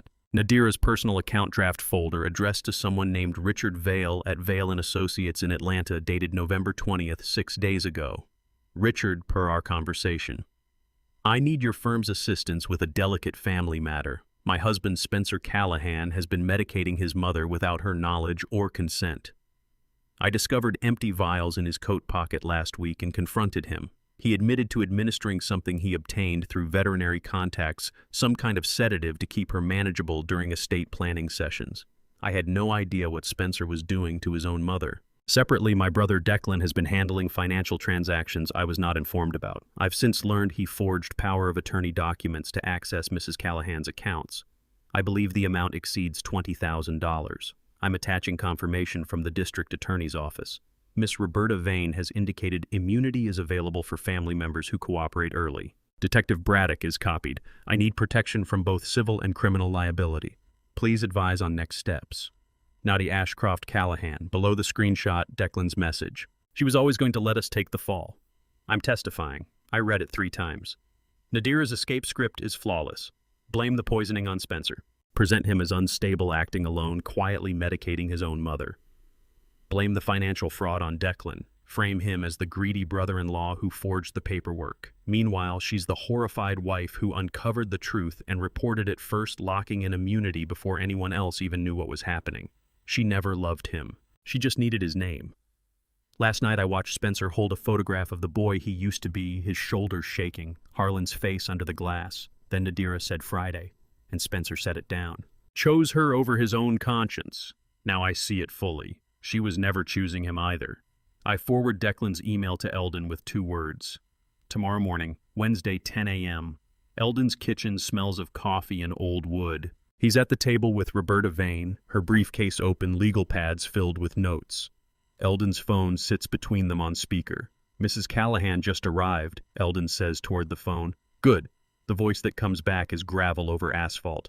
Detective Nora Braddock of the Nashville Police Department's Financial Crimes Unit has a voice like gravel and 23 years of experience catching people who believe they are smarter than the law.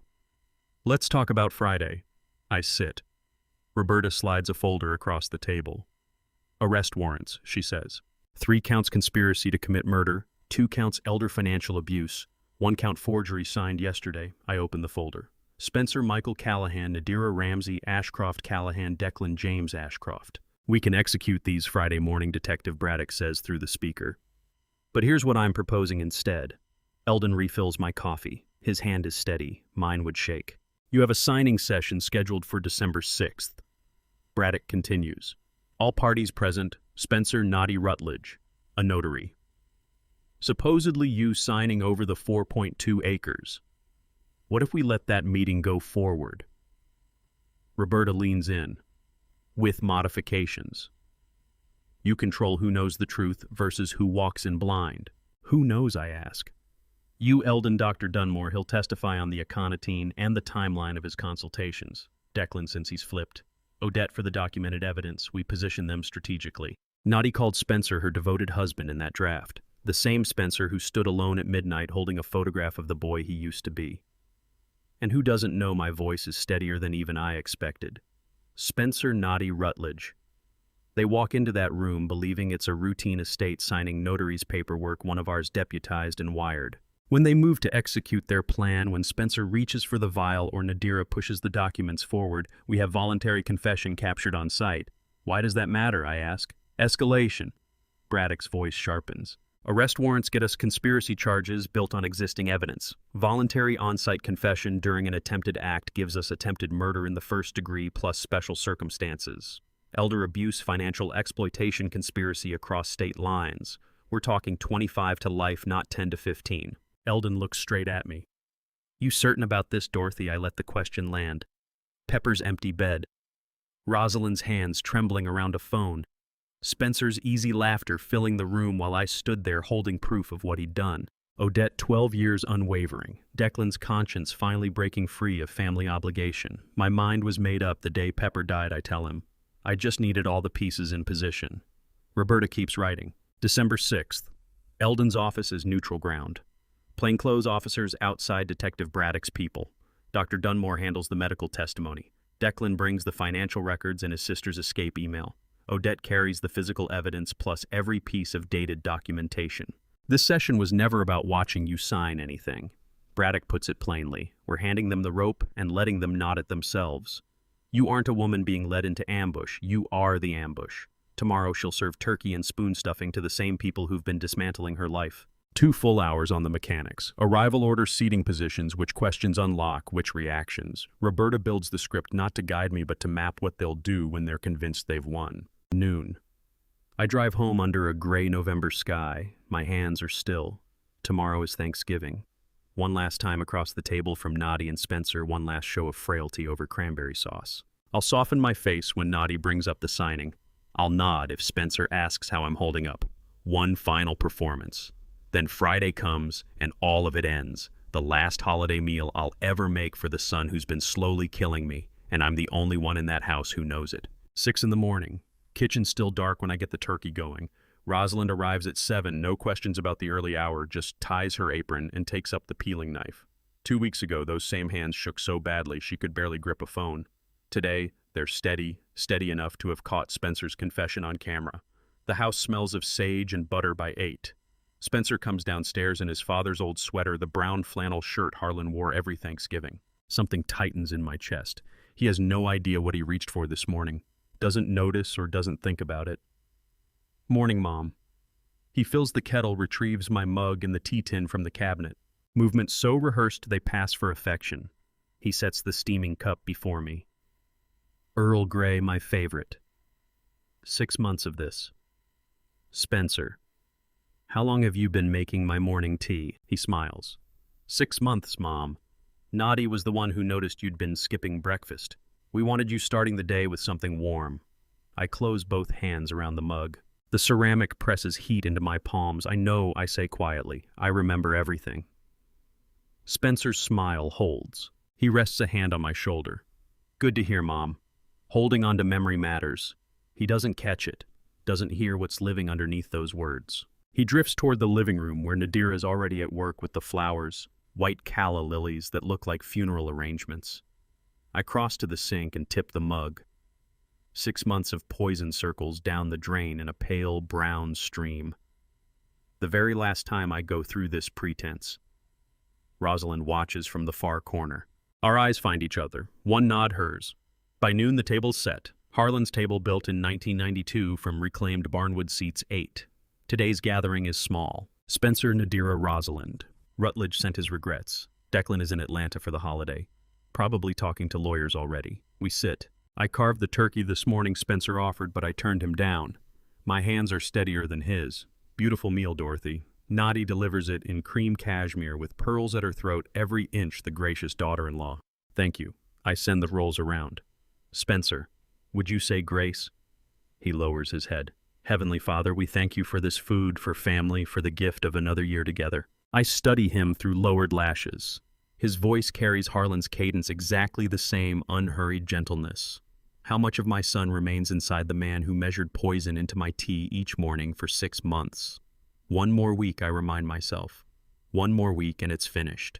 We eat. Noddy steers toward the signing session next Friday. Easy, she says. A signature or 2. Nothing to lose sleep over. Spencer squeezes my hand across the table, agrees with her. Rosalind doesn't contribute a word. just works through her turkey in neat, even squares. I smile when smiling is called for, nod when it isn't, send the gravy dish along. This is what performance looks like when you've refined it across a lifetime. Friday, December 6th, 7 a.m. I'm at the bedroom mirror studying a dress I haven't touched in 9 years. Blue silk knee-length Harlan's gift for our 40th anniversary. He told me it made me look like a woman nobody would try to push around. I boxed it up after his funeral in 2013. Couldn't bear seeing it hang in the closet. Today I open the box. Cool fabric settles against my skin. Zip it up, face the mirror. Whoever Spencer expects to walk in today, it isn't this woman. There's something behind her eyes that wasn't there before.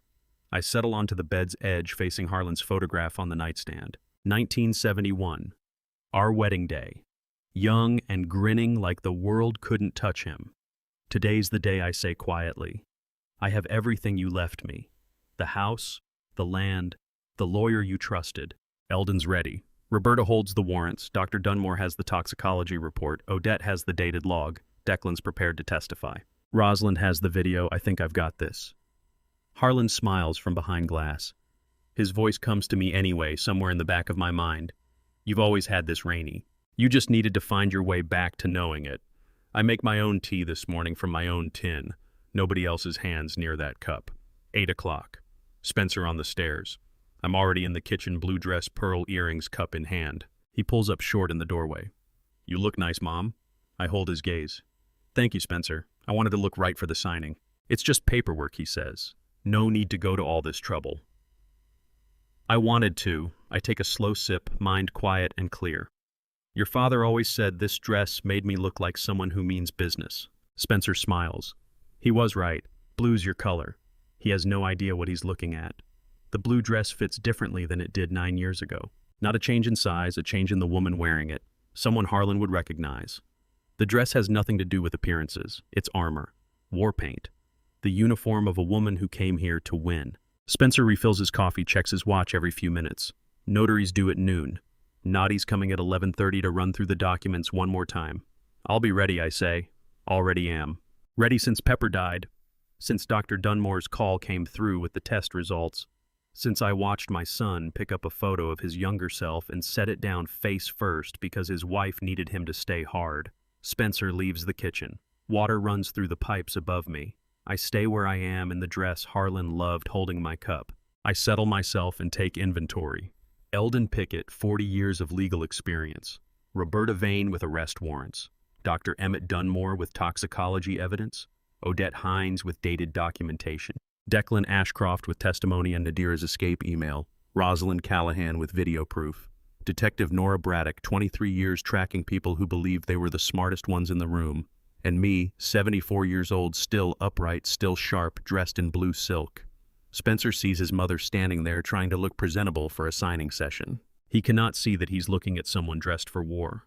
The notary arrives at noon. 10 people take seats at Harlan's table, half expecting to witness signatures, half here to watch a trap close. Cornelia Marsh, notary public for 30 years, has never entered a signing session that felt this charged. She came in at 9:30, arranged her stamp and journal at the table's far end, and watched each person file in like pieces being set on a board. Nadira, to my right, cream silk blouse, diamond watch, leather document folder aligned before her with deliberate precision. Spencer beside her, restless energy bleeding through his bouncing knee. Rutledge at the opposite end, silver-haired and sharp-eyed, reading the room the way a man does when he's built his fortune on knowing who to trust.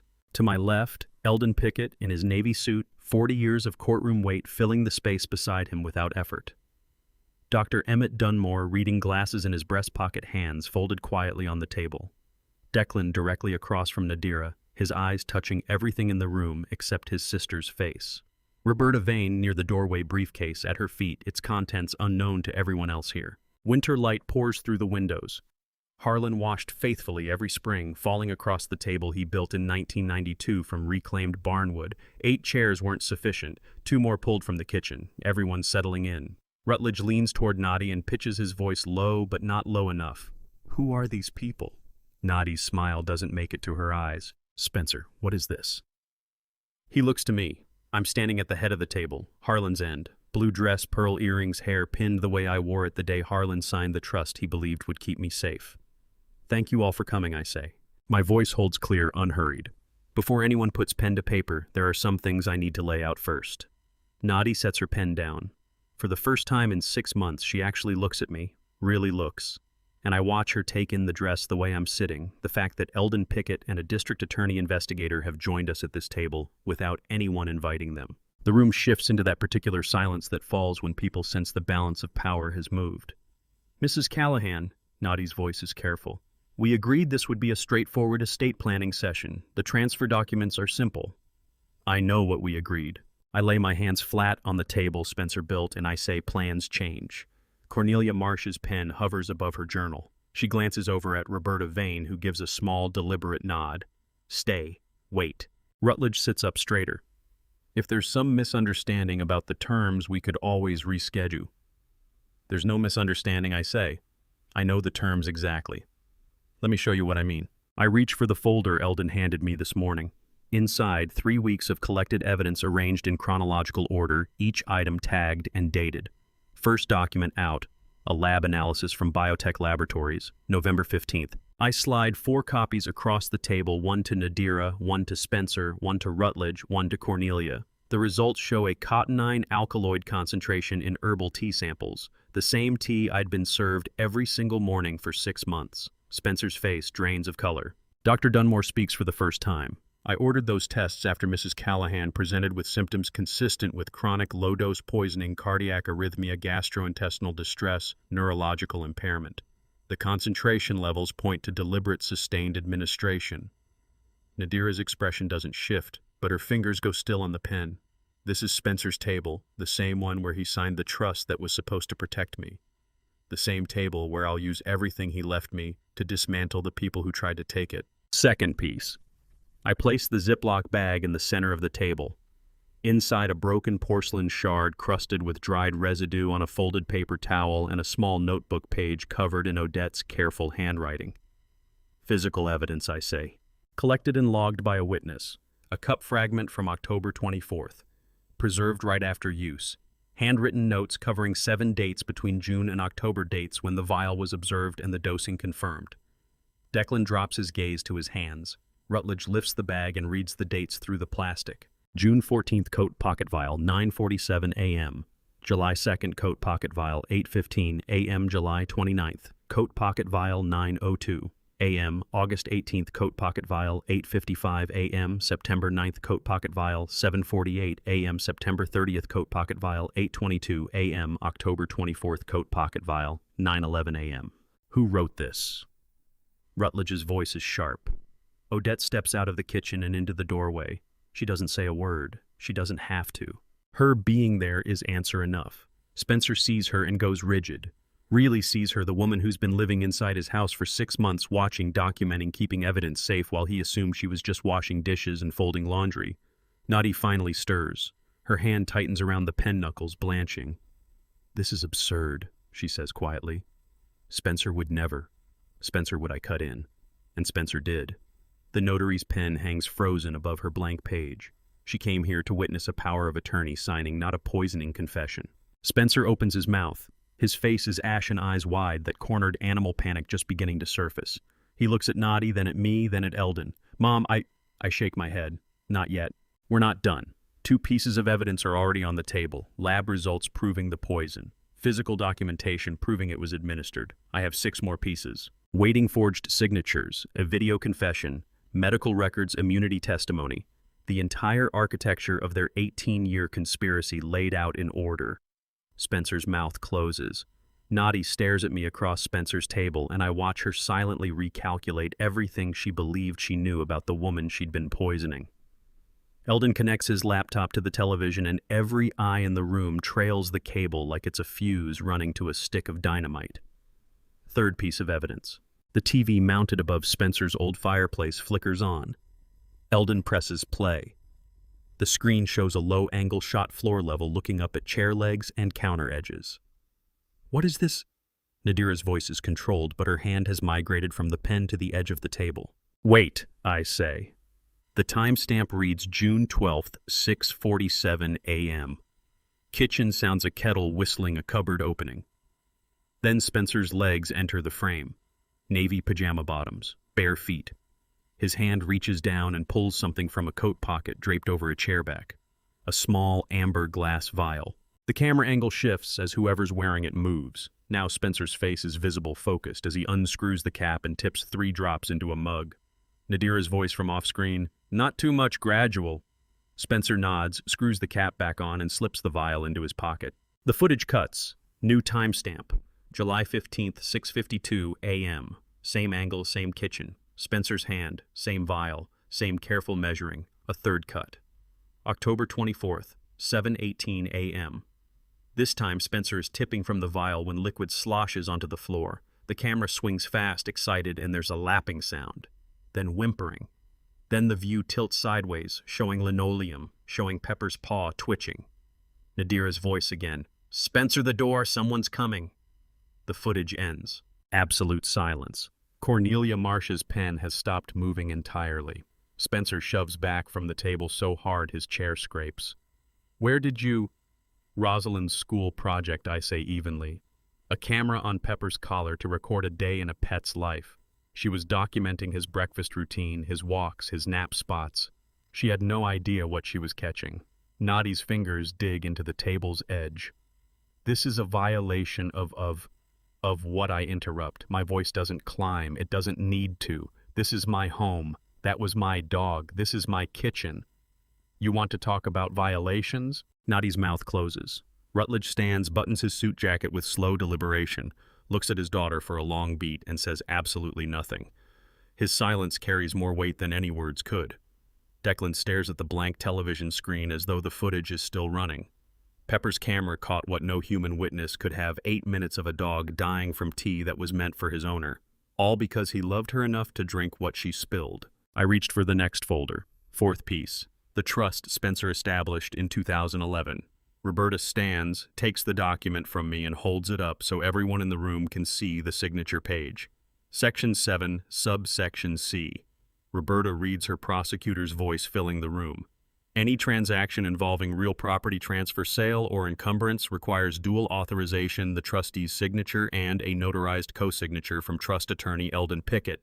Without both, no transaction is valid, including any bearing Mrs. Callahan's signature alone. Nadira goes very still, which means Eldon adds quietly that even if Dorothy had signed your documents here today, they would have been worthless without my counter signature, which I would never have provided. Rutledge sits back down slowly. 5th piece. Dr. Dunmore stands and draws papers from his jacket pocket. Corrected medical records for Dorothy Callahan dated December 4th. Comprehensive cognitive assessment administered across 3 sessions. Results: no dementia, no meaningful cognitive decline. Prior records indicating early-stage dementia were falsified under duress. Rutledge's head turns. "Emmett, she's my patient." Dr. Dunmore cuts him off. His voice is quiet, but it allows nothing through. "Not yours, not theirs, mine." The doctor sits down. He won't look at Rutledge again. 6th piece. I pull out the printed email Declan sent me on Tuesday, slide it across the table to Spencer. "Read it," I say. Spencer picks it up. His eyes move left to right down the page. Once. Twice. His expression shifts entirely. "You wrote this." He's looking at Nadi. Not a question, a statement. Nadira's face is stone. "This is not the time." "You wrote this." Spencer is on his feet, the email clenched in both hands. His voice cracks. "You were going to pin it all on me. Everything. The poisoning. You were calling it sedation, making me look unstable, medicating my own mother without her consent." "It was a contingency," Nadi starts. "It was the plan from the very beginning." Spencer speaks each word like he's setting it down hard. "Blame me for the poison. Blame Declan for the money. You walk away clean with immunity you secured 3 weeks ago." The room falls dead silent. Declan's hands are flat on the table, holding himself in place. Eldon watches with the measured calm of someone who sat through 1,000 depositions unraveling. Cornelia Marsh is writing now, quick, steady strokes in her journal, getting everything down. Rutledge Ashcroft, who came to Nashville expecting to survey land he'd soon co-own, settles back in his chair with his hands on his knees and goes very, very quiet. Odette stands in the doorway like a ghost who has been haunting this house since June, finally visible in the full light of day. Nadi opens her mouth, closes it, opens it again. "Spencer, don't." He's still holding the email. Don't say my name like you love me. Don't say anything. He looks at the page in his hands, then at me. Something breaks across his face. I can't say whether it's conscience, self-preservation, or shock. Maybe all three, maybe none, but he sees me for the first time in 6 months. Really sees me. Not the confused woman he was poisoning, not the obstacle to move aside. Me, his mother. I sit quietly and wait. Eldon's nod is so small that only I who've been watching for it catch the signal. Spencer is still holding Nadira's betrayal email, still looking at me with that split-open expression, recognition tangled with something that could be remorse or could just be fear. Eldon rises, crosses to the front door and opens it. Detective Nora Braddock steps inside, badge out, holstered weapon visible at her hip. 2 officers behind her, 1 man, 1 woman, both in uniform, both wearing the practiced neutral faces of people who've done this more times than they can count. "Spencer Callahan," Braddock says, her gravel voice filling the room. "Nadira Callahan, I have warrants for your arrest on charges of conspiracy to commit murder, elder financial abuse, and attempted poisoning with intent to defraud." The room freezes. Spencer's face goes white. "What?" "You have the right to remain silent," Braddock continues. Officer Clifford Tatum of the Nashville Police Department follows her inside with handcuffs ready and the settled expression of someone who has placed people under arrest in their own living rooms before. Officer Ingrid Delacroix holds position by the door while her partner manages the handcuffs, watching every set of hands in the room with trained vigilance. Nadira doesn't move, doesn't speak, already calculating. I can see it, which attorney to call first, which version of events to construct, how to frame all of it. Rutledge stands, 1 word, lawyer. "That's their right," Braddock says, after booking. Spencer turns to me. His eyes, Harlan's eyes, are wet. "Mom." The word hangs in the air between us. I look at my son. This man who measured poison into my tea every morning for 6 months, who chose Nadi over his own conscience, who would have let me die for land his father left me to safeguard. I feel no triumph, no vindication. Only a deep bone-level exhaustion and a sadness that settles all the way down. "I'm sorry," I say quietly, and I mean it. Sorry it reached this point. Sorry for the choices he made. Sorry Harlan isn't here to see what his son became. Sorry for all of it.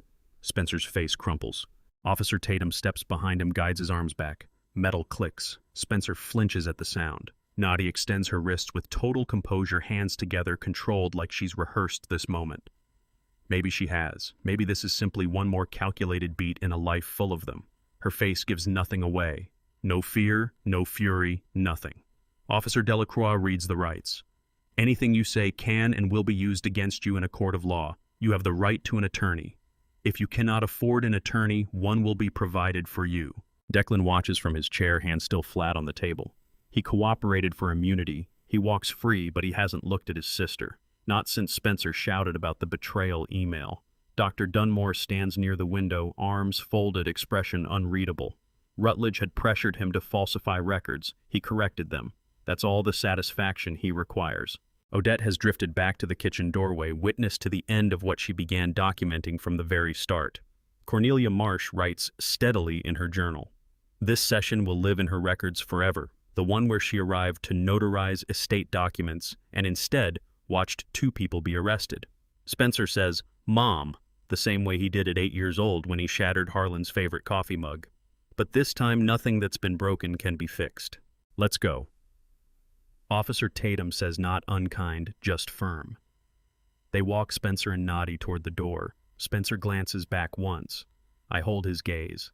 I don't look away. I won't give him absolution, but I won't turn from him either. He's still my son, even now, even this. Nadira doesn't look back. Rutledge follows them out, phone already in hand, working through lawyers before they've even reached the patrol car. The door closes behind them. The house goes quiet. Eldon exhales slow and long. Roberta clicks her briefcase shut. Dr. Dunmore lowers himself into the chair Spencer had just vacated. "You okay?" Eldon asks. I nod, not because it's entirely true, but because it's the most I can manage. I walk to the front door, push it open, and step out onto the porch. December Tennessee air is cold and bright, the kind of morning Harlan used to love. Clear sky, sharp light visibility stretching for miles. I look out across the property. 4.2 acres of Tennessee hill country rolling toward the horizon. Live oaks and cedar native grass bending in the wind. Limestone outcroppings, Harlan used to say, looked like dinosaur bones pushing up through time. The land Harlan bought in 1987. The land he built our home on in 1990. The land he placed in trust in 2011 to shelter me after he was gone. The land Nadira and Spencer tried to take. The land worth $120 million to developers who wanted to pour concrete over it and build condominiums. Harlan's land, my land, still mine. Behind me, voices. Eldon talking to Roberta, Dr. Dunmore asking Odette for water. Rosalind's footsteps on the stairs. She must have heard the commotion. The land looks exactly as it did 6 months ago before Spencer began dropping poison into my morning tea. But I know I'm standing on entirely different ground now. A patrol car engine turns over. I don't turn around to watch it pull away. Can't. If I see Spencer's face through that window, I might break. The sun climbs, the wind shifts. Somewhere out in the oaks, a mockingbird calls. I saved my life. I saved Harlan's land. I stopped them. But my son is in handcuffs in a police car headed toward booking. And no volume of evidence or measure of justice changes the fact that I'm the one who put him there. Both things are true. Both things will always be true. I stand on my porch watching December sun spread across Harlan's acres. Behind me, the patrol car doors slam. My son is gone. My land is saved. I'm not sure which truth carries more weight. The house is finally quiet in the way I'd wanted it to be. Quiet, not the quiet of loneliness, but the quiet of being safe. The patrol cars are gone. Spencer and Nadia are gone. Rutledge left an hour ago after making 17 phone calls to attorneys in Atlanta. Declan drove off with Roberta to begin his formal deposition. Dr. Dunmore hugged me on his way out and told me to call if I needed anything. Odette cleaned the kitchen, sorted the evidence folders, and slipped out through the back door the way she had every evening for 6 months. Now it's just Eldon and me at the kitchen table drinking coffee at 2 in the afternoon. We sit without speaking for 10 minutes, maybe more. The clock above the sink ticks. Outside, wind moves through the live oaks. Harlan would be proud, Eldon says. Finally. I look down into my cup. The coffee's gone cold. He knew it might come to this, I say. That's what hurts most. When he set up the trust in 2011, when he made sure you had to co-sign everything, when he told me to keep your number in my wallet, he knew Spencer might try something like this someday. He saw it coming. I didn't. Eldon sets his mug down. He also knew you'd handle it. I look toward the windowsill above the sink. The potted ivy I'd kept for 3 years sits in its ceramic pot, brown and withered. Every leaf dead. I need to get a new plant, I say. Eldon follows my gaze and understands without me saying more. That's where you poured the tea. Not every morning. I say, just when I could, when he wasn't watching, when Nadira was in another room. The plant started dying in July. By October, it looked like this. I kept it anyway. Evidence. The ivy had absorbed 6 months of poison intended for me and died slowly the way I was meant to die. Visible proof growing in plain sight. Eldon stands, carries his mug to the sink. You need anything before I go? No. Thank you for everything. Call if that changes. He leaves around 4. I sit alone in the safe, quiet house and listen to it breathe. At 6, Detective Braddock calls. Social Services has questions about Rosalind's placement. Nadira is being held without bail. Spencer's bail hearing is Monday. Rosalind needs somewhere to stay. She can stay here, I say. Braddock pauses. Mrs. Callahan, given the circumstances, she's 9 years old. Her father's in jail, her stepmother's in jail, and her mother died when she was 3. The circumstances are that she needs her grandmother. I'll make the arrangements, Braddock says. Rosalind arrives at 7 with a social worker carrying a small overnight bag. The child stands in my living room, the same room where her father was arrested this morning, clutching a pillow from her bed hair uncombed since morning eyes red. Hi, sweetheart, I say. She doesn't answer. She just walks upstairs to the guest room that's been hers since she was 4. I follow once the social worker leaves. Rosalind sits on her bed with the pillow in her lap staring at the wall. I sit down beside her. Is Dad coming home? I don't know yet, sweetheart. Are you mad at him? I think about lying. Think about what a grandmother is supposed to say. Then I think about what Rosalind actually needs, which is the truth. Yes, I say, and I'm sad both at the same time. Rosalind nods as if those words make sense in a way a simpler answer never could. Grandma. Her voice cracks. The camera on Pepper, I didn't know. I didn't know what it was filming. I just wanted to see what he did all day. I loved him. Rosalind's school project meant to catch a day in a pet's life. Instead, it caught the day her father ended that pet's life. Innocence recording evil understanding neither one. I pull her close. You loved your dog. That's all you did. That's all it was. None of this belongs to you. Not a single piece of it. She cries into my shoulder for 20 minutes. We eat grilled cheese for dinner, watch a movie neither of us follows. At 9 o'clock she falls asleep holding my hand. I sit beside her until 11 watching her breathe, thinking about what she'll carry as she grows. The weight of knowing her father tried to kill her grandmother. The weight of being the one who accidentally gave us the proof to stop him. I smooth her hair back from her forehead. She doesn't stir. Saturday morning at 10, I meet Declan at Roberta's office. He's signing his final witness deposition, 18 pages laying out his part in the forged documents, Nadi's manipulation of him going back to when he was 16, and Rutledge's knowledge and quiet approval of the whole conspiracy. He signs the last page. Roberta witnesses it, notarizes it. Before heading out, Declan turns to me. What's going to happen to my father? I consider the question carefully. Rutledge Ashcroft didn't put poison in my tea with his own hands, but he knew. He approved. He stood to collect half of everything they stole. He didn't do the poisoning himself, I say, but he knew and let it happen.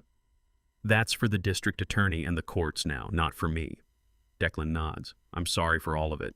I look at this 28-year-old man who's been used by his sister since childhood, who finally found the will to break free and testify.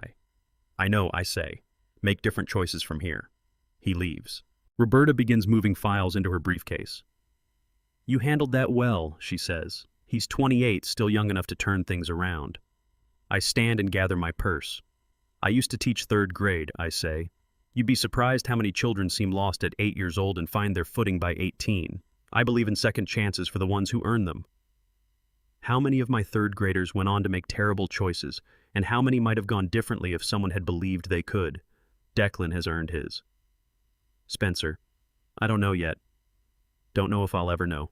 I leave Roberta's office carrying belief in second chances for Declan, but the harder question remains untouched, whether any chance at all is something I can extend to Spencer. That conversation is still waiting. What's the line between generosity and forgiveness? And do I owe either one to the doctor who falsified my records? Saturday afternoon, Rosalind plays in the backyard with a soccer ball Eldon brought over that morning. I watch her through the window as I dial Dr. Dunmore's number.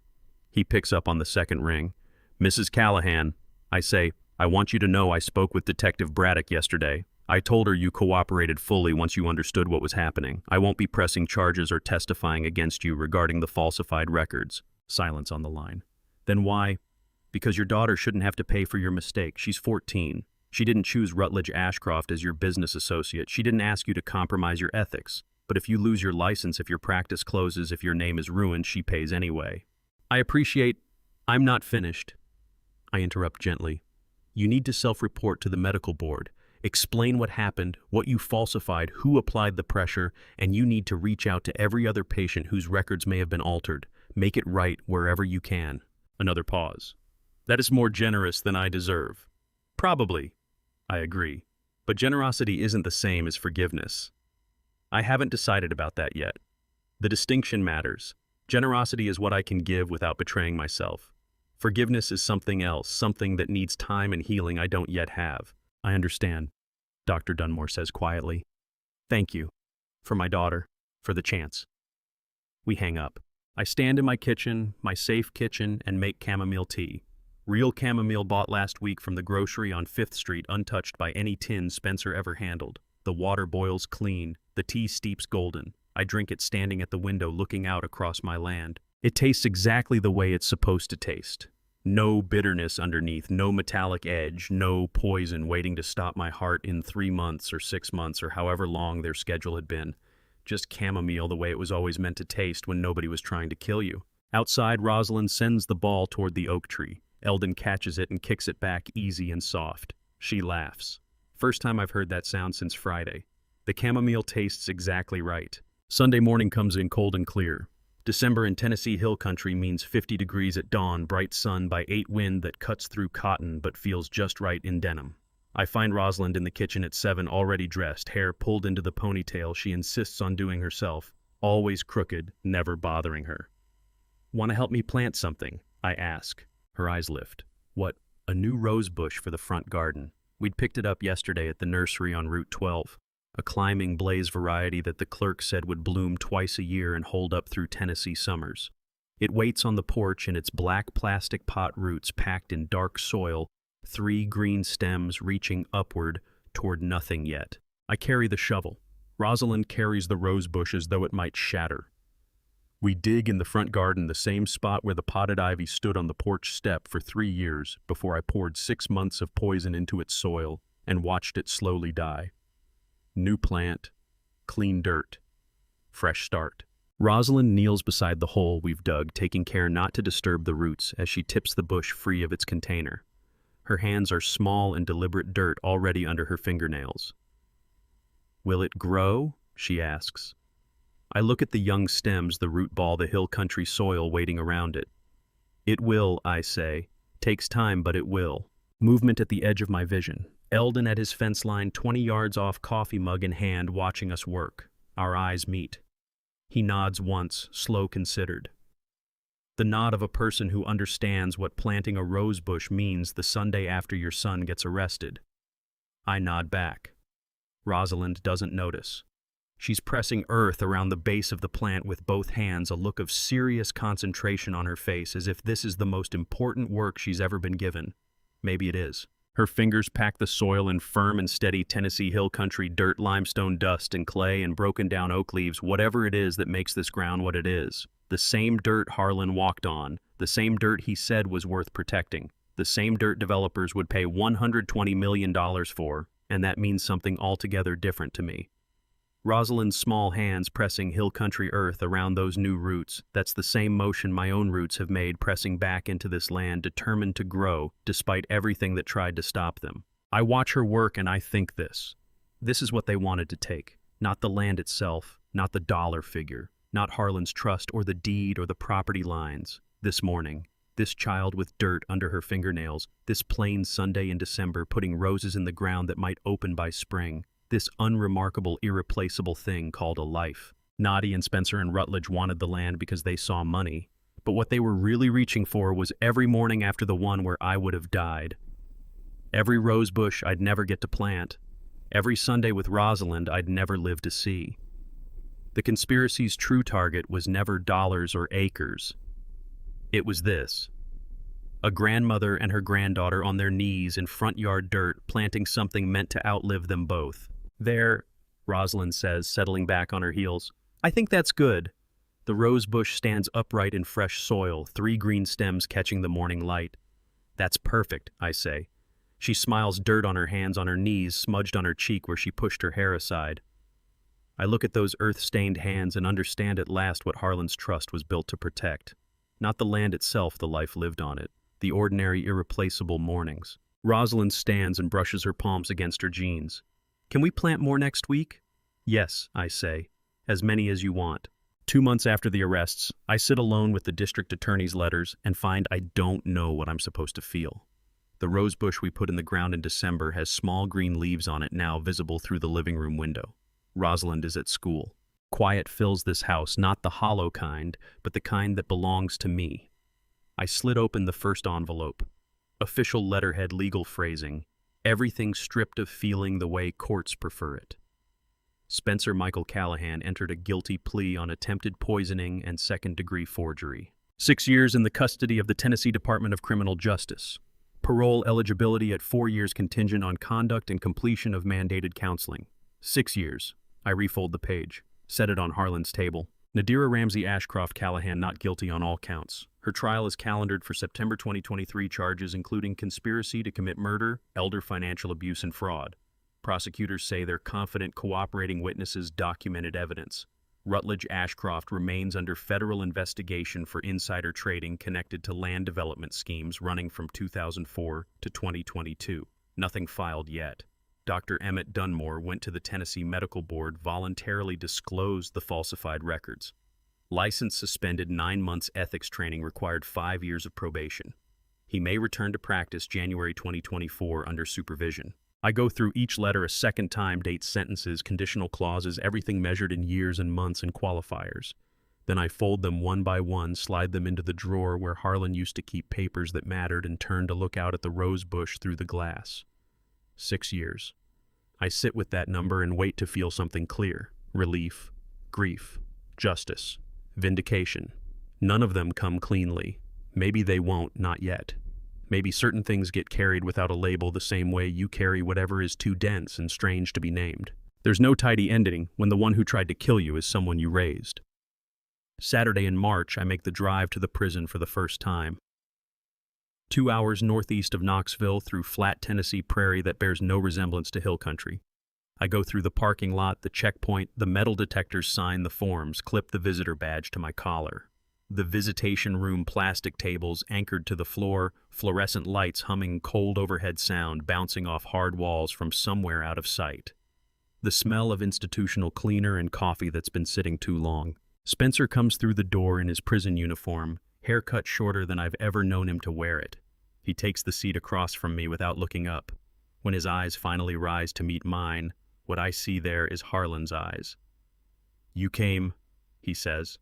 Not a question more, like a fact, he's still absorbing. We hold silence together for 30 seconds that stretch out like 30 minutes. "Do you hate me?" he asks at last. I give the question the honesty it deserves. Not the answer that sounds right, not the one that smooths things over fastest. The true one. "No," I say, "but I've lost you. Those aren't the same thing." Something crosses his face and briefly breaks, then firms back up. "I figured you'd never forgive me." "I haven't decided," I tell him. "That's not why I'm here. I came to see who you've become." Spencer studies his own hands resting on the tabletop. "I don't know who that is." "Then neither of us knows yet," I say. We stay through the end of visiting hours. Few words pass between us. It turns out there are times when just being present says what nothing else can. What do you name what a mother carries on the drive home after sitting across from her son in prison, the son who put poison in her tea? Is there even language for that particular weight of love? The radio stays off the whole way back. Just road and Tennessee sky and whatever it is I'm holding inside my chest. I can't find a word for it. I'm not sure one exists. April morning, the same front porch where all of this began. Mist drifts through the Tennessee air, already starting to thin. It'll be gone by 9. A meadowlark sings from somewhere in the oaks. The temperature is pushing towards 70 spring, doing what spring always does, arriving without any regard for what people have been through. Harlan's chair holds me. I've got tea in my hands. Earl Grey from my own tin, made in the small electric kettle that lives openly on the kitchen counter now because concealment is behind me. This tea, I chose it, I brewed it, I know every single thing that went into it. The screen door swings hard and Rosalind comes out at a run, clutching a book she's partway through. She drops onto the porch floor, settles her back against my shins, and finds her page from yesterday. Neither of us speaks. The April light does its work on the wood and on us and on the land rolling out past the fence line. Our December rose bush has been putting out growth green leaves up along the stems, drinking in the morning sun. No flowers yet. They're coming. These things take time. I rest the cup on the porch rail. The meadowlark sounds off the same as it did last November when Spencer carried a poisoned mug out to this very spot. The difference is I can hear it now without my chest tightening. Same porch, same land, same tea in my hands. Only now it's truly mine. That's really what this whole story comes down to, the distance between victim and survivor measured by who decides what goes in the kettle. What comes next, I couldn't say. I don't know what version of himself Spencer will walk out as, whether that's 4 years from now or 6. I don't know how deeply this will mark Rosalind's understanding when she reaches adulthood, what form it'll take in her. I don't know whether Nadira's trial ends the way the prosecutors believe it will. I don't know if Rutledge answers for what he did or threads some loophole the way powerful men tend to do. I don't know if the rosebush blooms this coming spring or needs one more season to take hold. I don't know if I'll ever forgive Spencer or when. What I know is this morning. This tea brewed without anyone's interference in my own kitchen. This child pressed against my legs, working her way through whatever 9-year-olds read in April, dragons, detectives, mysteries, who knows. This land, 4.2 acres of Tennessee hill country, Harlan left to me that I nearly lost and chose to fight for. I am 74 years old, 6 months of poisoning, and I'm still here. An 18-year conspiracy, and I unraveled it. I saved myself. I saved this land, and in some way I haven't fully taken measure of. Yet I may have saved Rosalind too. Whether that adds up to triumph or simply survival, I honestly couldn't say. If you've stayed with me this far, thank you. Truly, this story cost me more than I expected to tell, and it probably cost you something to hear it all the way through. Looking back, what I understand now is the hardest thing about being betrayed by your own family isn't the betrayal itself, it's the grief you carry for the person you thought they were. I believe God allowed me to survive not just so the land would stay mine, but so Rosalind would have somewhere safe to press her hands into the dirt on a Sunday morning. That's the gift I almost didn't get to keep. If these grandpa revenge stories and father stories have taught me anything worth passing on, here is what I would tell you. Document everything. When something feels wrong in your own home, write it down, date it, keep it somewhere safe. If someone tries to make you doubt your own mind, find one person outside that circle who will listen without an agenda. A plan built in secret by the people who love you, whether Harlan's trust or Odette's quiet months of watching, can outlast any conspiracy. And forgiveness is not the same as forgetting. You can grieve what someone became without pretending it never happened. If this story moved you, leave a comment and tell me what stayed with you. If you know someone carrying a burden like Dorothy's, or someone who needs to hear that it is never too late to protect what is theirs, share this with them. And if you haven't yet subscribed to Grandpa's Revenge so the next story finds you, thank you for being here. Take care of yourselves out there.